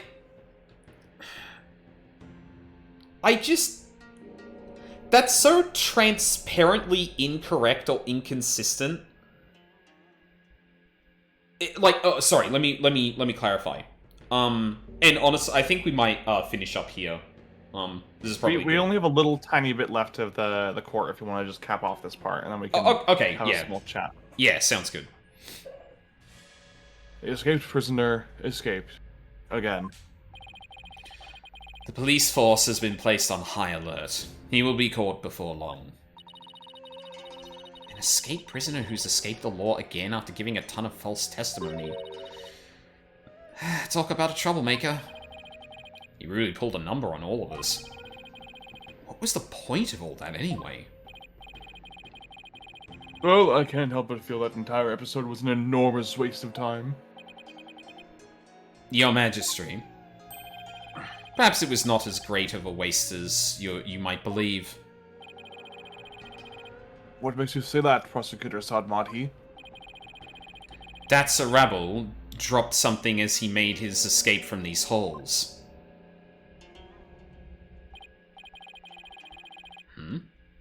That scrap of paper looks awfully familiar. These appear to be direct orders from Dirk. From Dirk? The rebel leader? And now I am even more annoyed than ever that we did not get a transcript of what, Rafer said this said. Like, it was mostly incomprehensible, but I would really appreciate even just, like, the partial words. Because now we've got two halves of what could possibly be the same message, but isn't necessarily. And I wonder how that's actually gonna go. Oh, but we only have a small corner of it. Wait, I remember now. Your Majesty, I've seen that scrap of paper before. You have? Rebel! Is this one. And this is... I found it at the scene of the crime. It appears to be a copy of the order that Mr. Arabal... Arabal? Arabal is what I've heard other people pronounce it as. Yeah, Arabal dropped. If we put the two together, we should be able to read what the order says.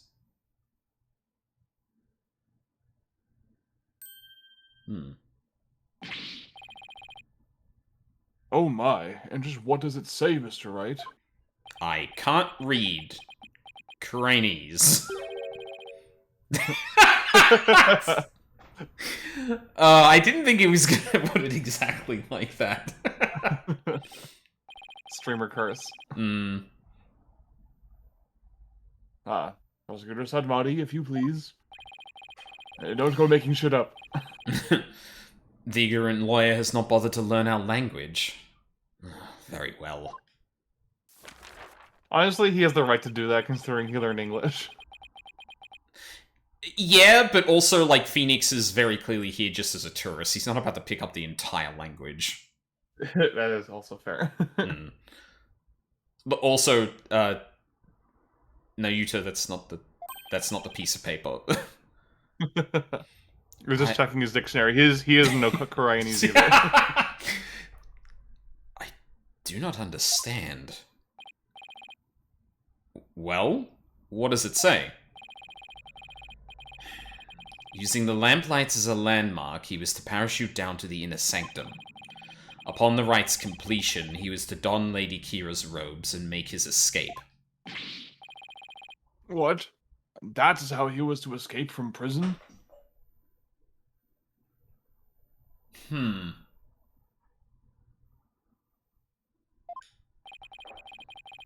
So if I were to assume that Arabal was the one who killed the High Priest, then maybe it was because Abbot Inmi tried to thwart his escape plan? Oh, foul lawyer. I'm afraid that is simply ludicrous. Huh? But I didn't say anything. Did he just read my mind? I know how your putrid mind works. Unfortunately for you, however, now that the rebels' escape plan has been revealed, it is clear that Arabal is not the High Priest's killer.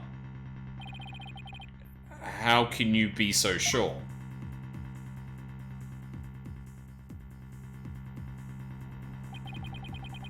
If only we'd use that putrid brain of yours every once in a while. That's Arabal's plan could not have worked without the help of a certain individual. Maya. What do you mean? I'm speaking of... Oh, Abbot Inmi, of course. Had Dats Arabal simply donned Lady Kira's robes and made his escape alone, he would have been far too conspicuous. But were he by the High Priest's side, the faithful citizens praying in the plaza would have no cause to suspect anything. Is he actually twisting it so the idea that the priest was a rebel is...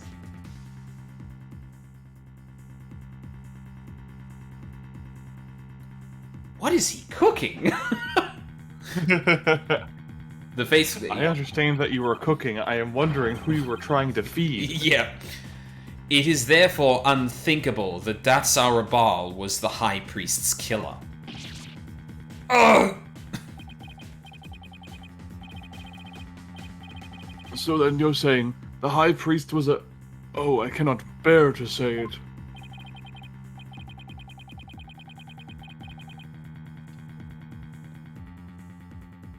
Oh my god. I'm afraid it is so. He numbered among the rebels who threaten our kingdom. How could this be?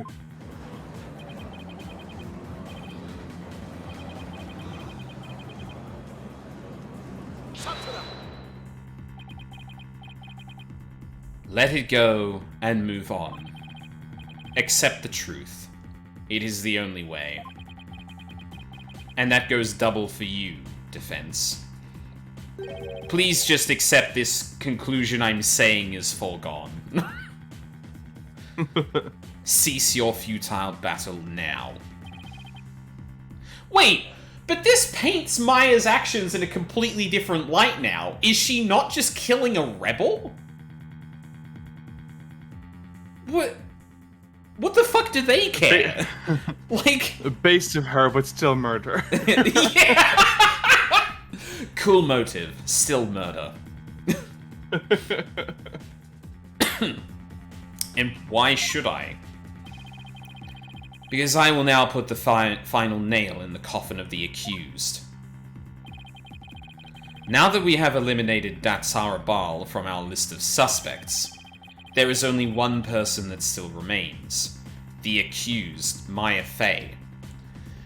But we found the robes at the scene of the crime.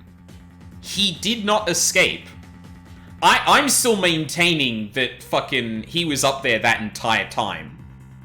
Like, if we're doing locked room mystery and... Yeah, no, the robes were still in the locked room. He didn't leave with the robes. So either he didn't leave with the robes and would have got noticed, or he didn't leave.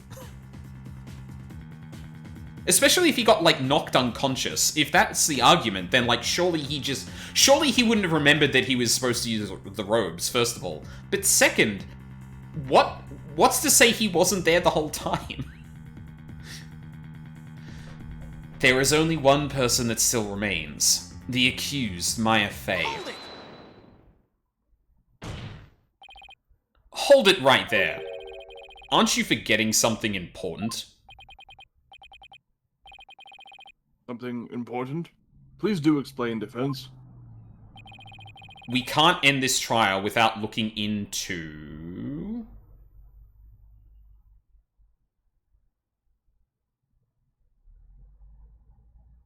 I mean, all? Can I say all?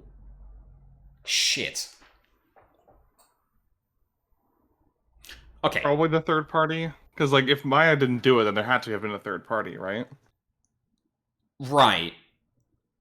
But there are also questions, right? So, if we're assuming that the warning was for the priest, then the arrow is important, because it was stabbed into it. If the message wasn't found in that way... But that also hasn't come up yet, so maybe that's not. The murder weapon obviously is another big one, because, like... we don't have it. But, like, we're still talking about the third party, and I guess from the facts we already established... From the facts of the case... From the facts as we have determined them in the case so far... The High Priest was looking south toward Maya, and he then turned to the north to see another person who we've identified as this third party. So, if it wasn't Datsara Bal, then surely there is another explanation for that. And I think that's what this is going for? I don't know, I feel like all of these are important, but this is the thing we've already talked about. So when we say, like, aren't you forgetting something? Yeah. I'm talking about the true identity of the Lady Kira we saw in the Seance vision. If that wasn't Datsara Bal, then who was it?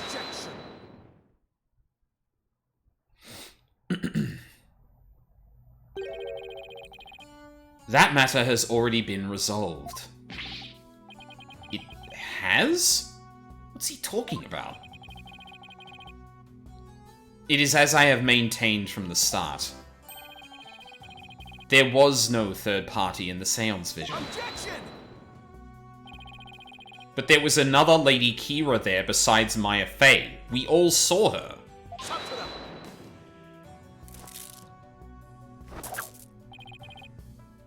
What the? I can't do my finger point. Phoenix, that's all wrapped around your forearm. What do you mean? It's sealing him.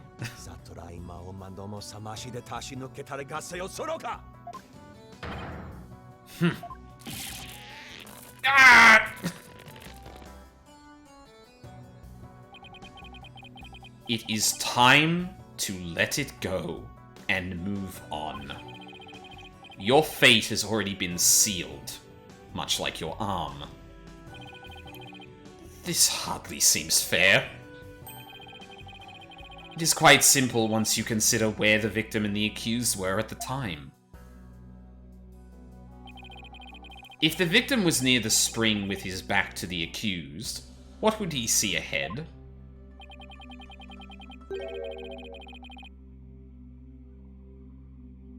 Besides the water itself, there's nothing but the Warbod statue. Precisely. The Lady Kira we saw in the seance is the Warbard statue draped in her sacred robes. You little shit. You took my above game point, you son of a bitch. No way! The accused wanted the false Lady Kira to appear in the seance vision, before she came from behind and stabbed the victim with the dagger in a reverse grip. Why would the accused want to do something like that to create a false Lady Kira? To show it to the victim as he was being slain. And what reason would the accused have to fool the victim she was about to kill? Because Maya knows about these things, and that would appear in this vision. It was not the victim she was trying to fool.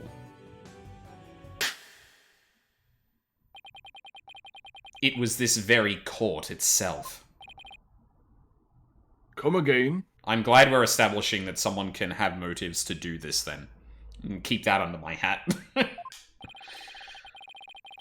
So, well, I guess keeping under hat implies secret. I'm gonna remember that for later.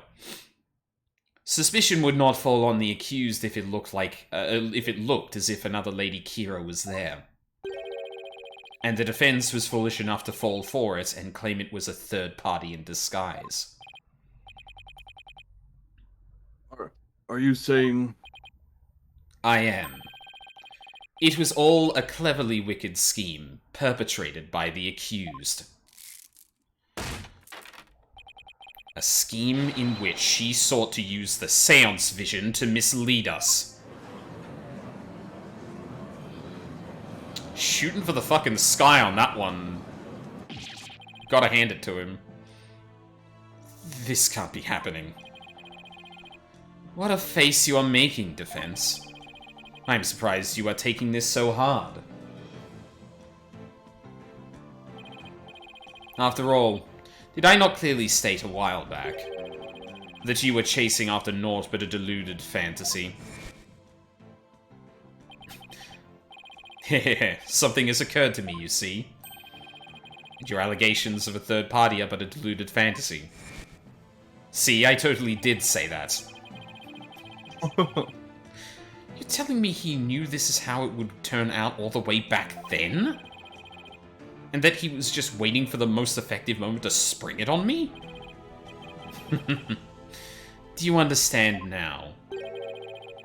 I have had you dancing in the palm of my hand this entire time. It can't be. This is an outrage. You took our royal priestess's sacred divination seance and used it to commit this most foul and despicable murder? No, I did nothing of the sort. Maya. Nick, it's not true. I didn't.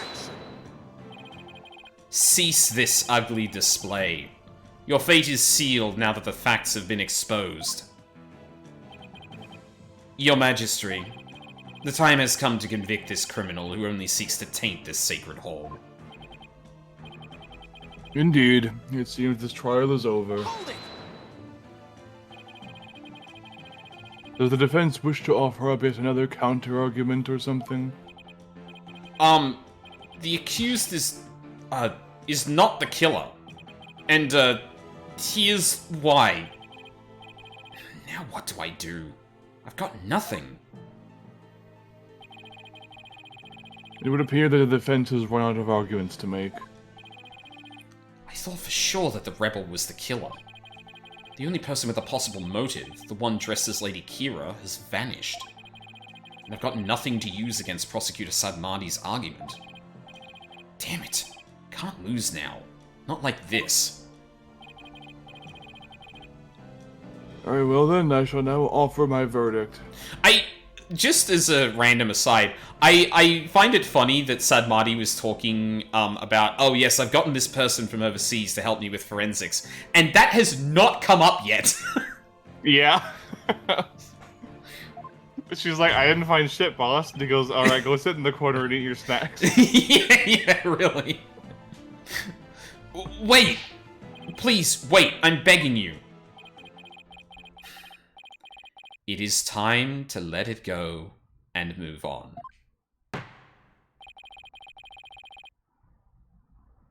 This trial need not be drawn out any longer. The defense has failed to counter the charge filed by the prosecution.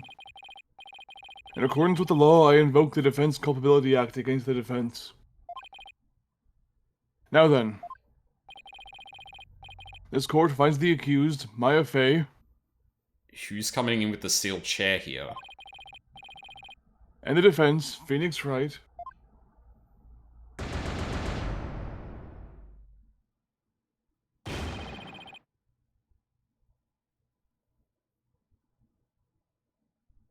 No.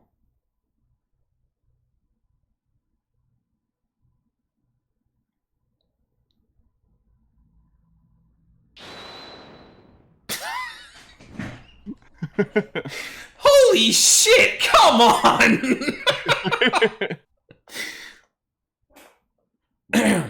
Your Majesty, please forgive the interruption, but... Oh, hi. What is the meaning of this?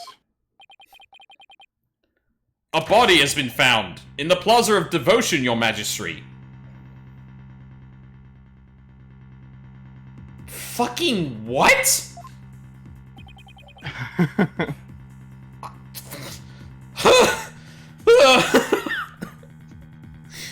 Oh god, this is Danganronpa.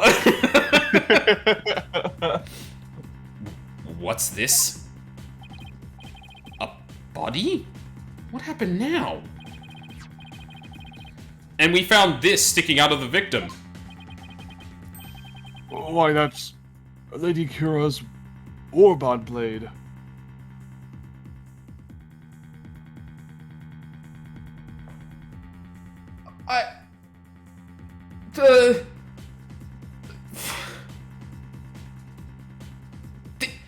Fuck, did someone kill fucking Zeh'lot?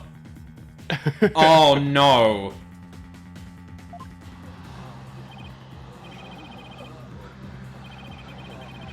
Time to defeat the rebels. Yeah, who's the body? Who's the body? Peace. Well, it would seem the dagger that was once lost has been found, and now been found. I have one more thing to report, Prosecutor Sadmadi. Yes. This dagger... It bears the fingerprints of Maya Fey on it. Oh my fucking god, what is going on?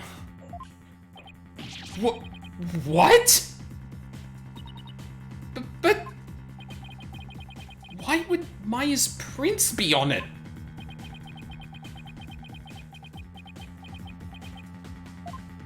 I cannot believe it, yet it must be true. Is something the matter, Prosecutor Sadmati? We're going to have to do a second trial for this second murder, and we're accusing Maya again of it. This trial has run its course, and the accused's guilt has been firmly established. However, it would seem the defense was right about one thing. I was? You claimed that the murder at the Inner Sanctum had been carried out by the rebel hunter masquerading as Lady Kira. I did say something to that effect, but what of it? Prosecutor Sadmati, are you suggesting what I think you are? I believe the true identity of the rebel hunter, who has been masquerading as Lady Kira, is none other than the accused, Miss Maya Fey. What?!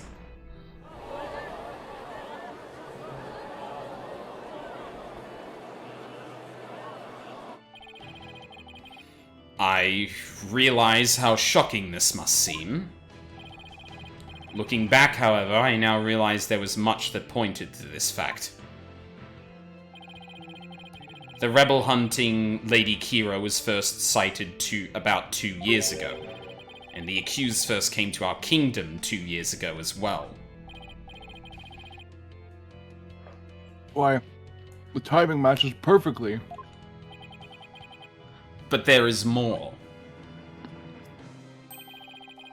That warning letter was found in the High Priest's bedroom 3 days before the rite. Despite his house being locked up tight that night. Objection! How does that prove anything? Phoenix, Maya was living with them. Objection! It is difficult to believe an intruder could have found a way to enter such a secure house. However, the accused was known to come and go freely there. Mainly to prepare for the purification rite. Ah. Abbot Inmi was an important figure with a ton of duties, including training acolytes. He was really kind, even to a foreigner like me. He even invited me over to his house whenever I was between training sessions.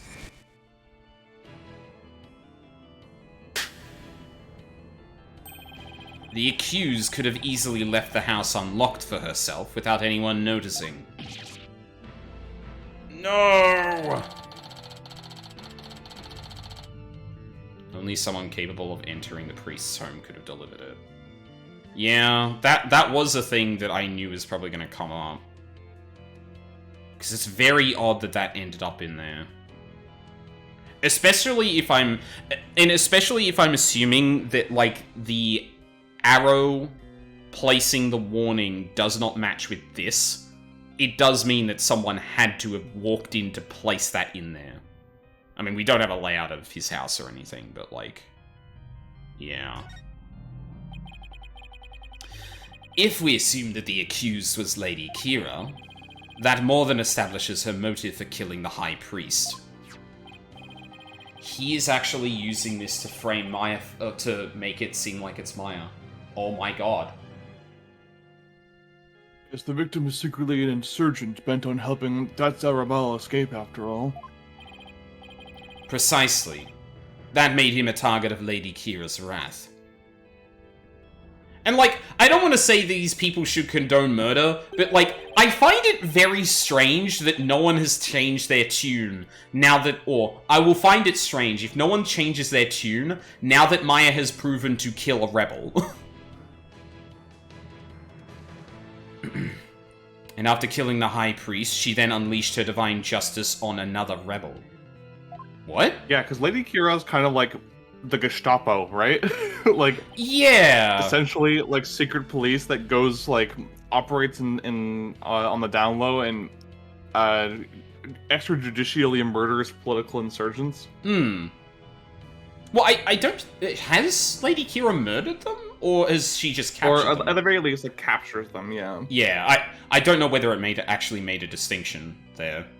Maybe that's the difference then. This is the first murder. It's like, well, we approve of her capturing them, but not killing them. Potentially, yeah. So it seems the scope of this case has expanded. We now have 2 murders perpetrated by Miss Maya Fey, masquerading as Lady Kira.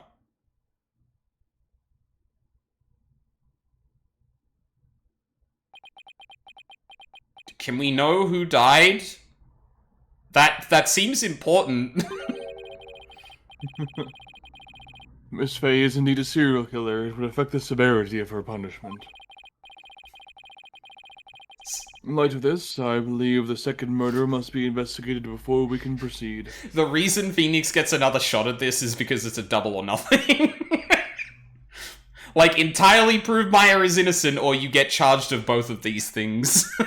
I think it's really fun. It's a good subversion of the someone runs in the last minute and saves you. It's like someone runs in the last minute with worse news, but the worst news gives you a fighting chance. Yeah, that's interesting. I like that.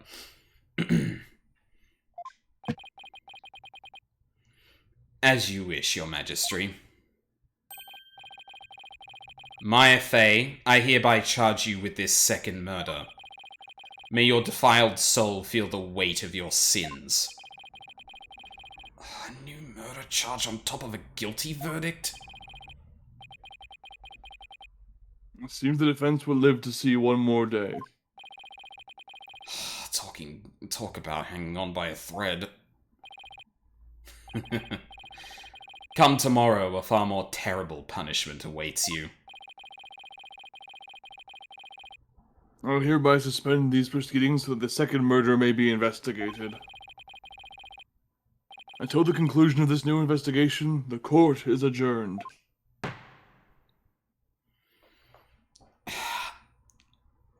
I'm not gonna lie, I'm not super happy with the way... Like, I understand... Okay. Broadly, this has happened a fair few times in the series. Broadly, I like where we're going. I don't particularly like how we got here, because I feel like Phoenix was making a really silly assertion that didn't really track, and he was getting pushback everywhere, and it didn't really, like, and in some ways that is, like, very very him, to be like, no, I'm trusting my instincts on this one, they've saved me before, and this time he was just absolutely wrong.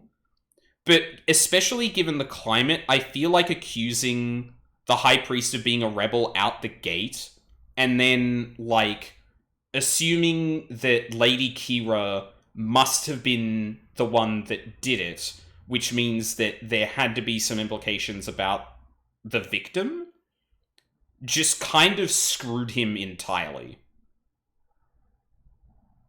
Because Yeah, it was very much a... Oh, he sorry, was so desperate to save Maya that he just, like, did not think about this at all. Like, he has that line which seems weirdly out of character for this more experienced Phoenix, after he accuses the High Priest of being a rebel, where he's like, oh, is that bad or something? It's like, yeah, dude. Yeah, like... Yes, it is. Bro, and this isn't even his first case in this place. It isn't his first time dealing with the, like, extremely embedded religious kind of views of this society. Like, it's just incredibly silly that he would think he'd be able to get away with that, and pretty much everything that fucked him over in this case can be directly tied back to that.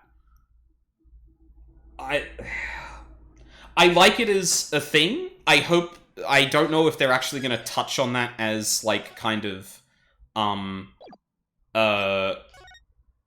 the point of how that transpired, because often it doesn't.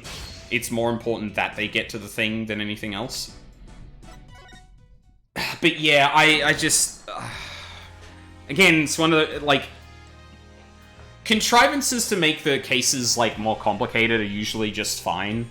Like, someone makes a mistake and it actually massively costs them, stuff like that. It's not something the series hasn't done before, but I kind of get a little annoyed when, like, it just seems like Phoenix keeps falling back into not even like Sadmati slipped, like, okay, if, for example, Phoenix was, like, actually trying to be really, like, tactful and that around this subject, and Sadmati used that against him to fuck him over, that'd be more like, oh, okay, this isn't just like a dumb mistake Phoenix made. This is like he is trying to navigate a really new situation he hasn't had to before, and someone who is far more experienced dealing with that got one by him, and that's the reason he's in the situation he is now.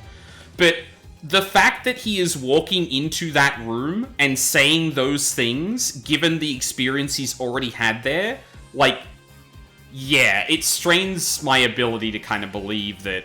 It strains, like, suspension of disbelief, like...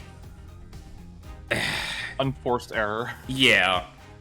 And, like, if there was more stuff where he was like, oh, this is just like old times, and he actually ended up making old time mistakes he would make back in the old times, like, maybe I could see that as oh, okay, he's getting overwhelmed by Maya being accused again, and he's making rookie mistakes about it. But the way that the game kind of zooms past it after that mistake is made makes me feel like that is entirely the point. Like, it is just to get to the point that Phoenix's points make a little... not his points, but, like, his position is fragile enough for Sadmati to get him into the position he's in at the end of that first trial. Yeah. And I don't like it. And I've definitely been hard on, like, the way the game portrays certain characters over long periods of time. Like Edgeworth, well, actually, it's probably just Edgeworth and Phoenix, ultimately. Because, you know, in the last game, for example, it was very annoying to just see him flip-flop back into just the Phoenix he was before he donned the beanie. And now he's, like, even more experienced and, like, making mistakes back from, like, game 1 or 2. I don't know. Like, I really am enjoying all of this, but, like, it's just stuff like that where I'm like, I think it's more like, there's such opportunity in terms of, like, long-form storytelling when it comes to, like, long-running series or anything like that, to do these little things that show, like, nuance in how this person has grown and how they haven't, right? And I feel like there was something that could have been done there to, like, drive home, oh, Phoenix is being sent right back to when he was a lot less experienced, or Phoenix genuinely has a big weakness trying to navigate this society on top of his loyalty duties. I think I said that right. But it just feels like, oops, oh, that Phoenix putting his foot in his mouth again. It's like, yeah, if he's done it 30 fucking times before, I'm probably going to get a bit tired of that being the way that the story gets more complicated. Yeah. Anyway, very interesting premise. I'm kind of annoyed we didn't find out who died. Because that's really important. I'll let you stew in that for a week. Yeah, exactly. God.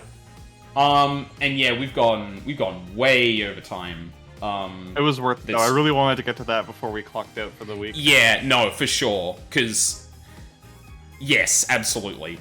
It did take a little bit longer than I was expecting to get to that point after we talked about it, but I'm so glad that we got to that point, because that's wild. I just loved seeing your face when, like, Guilty appeared, and you're like, okay, so what's next? I'm like, the text box leaves, and I'm like, is this where they? And then Guilty comes up, and I'm like, okay. And it just waits, like, the longest it possibly could have to have that come in.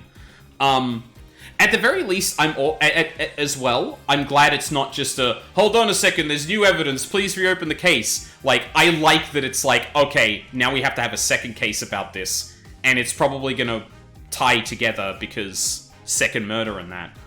And, like, I was thinking that as we were getting to that, like I'm kind of looking at it going, but Maya could not have possibly done that, right? Like, oh my god. Was Praise-a-Lot dead the whole time? I will let you ponder that for the next week. He was not moving at all. I'm assuming this murder had to have been committed at a time Maya was not arrested. Oh, shit. Oh, God. But then, like, the Order's not saying anything about, like, murdering the High Priest, too, is also interesting. Like, tactically, it obviously makes sense. Like, Dirk probably wants his, like, second-in-command back over, you know, stab someone on the way out for me. But, like, that, yeah, that probably means it was more, like, spur of the moment. And considering Maya was knocked out, like...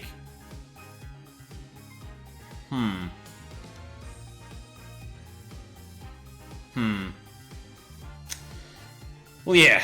A lot to stew on there. Yeah, so, how is your next weekend looking, Mina? Give me one moment. I will get back to you about that. Okay. I'm visiting my family. Okay, yeah. So the next weekend's fine. The weekend after that, I'm away. So I can do the weekend Okay. of the 1st, 2nd, 3rd. The weekend of the 8th, 9th, and the 10th, I will be absent. Okay, no worries. Okay, so yeah, we should be able to do some Ace Attorney next weekend. So for me, these next 2 weeks are going to be a bit turbulent because things at work are changing. And it's also going to be changing my work circumstances. I'm going to be working from home less, unfortunately. That sucks. Yeah, I had words. I'm gonna try and keep up streaming as I can. I'm probably gonna have to adjust to a new schedule.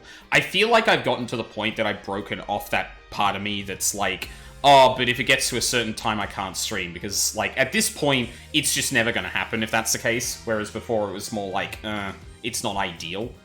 So, during this week, I'm gonna aim to get through a bit more 1000X Resist. Yeah. I feel like there's probably 2 streams of that left. And then next weekend, oh, I forgot to send a message to someone. I have an idea for a game to play with someone. Oh yeah. Yes, it's a game that came out recently. I'll leave it at that. Yes. Because, yeah, if you know, you know. So, yes, Saturday I've got something planned. I've got a couple of backup ideas for it if I can't manage to get anything going. And then we should have Ace Attorney on Sunday. But yeah, changes are happening. I'm hoping I've got myself in a position that I can navigate them well. Something, exactly. So yeah, let's have a look. Is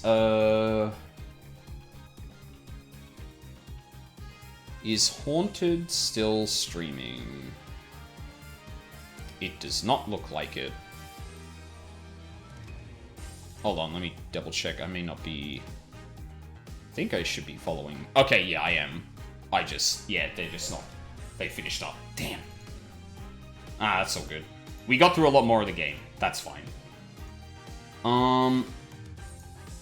Yeah, so with that, I think we'll just call it. So thank you very much for watching live or on the VODs. I really appreciate it. I hope you all have a lovely day, and I hope to see you all next time. Bye, everyone.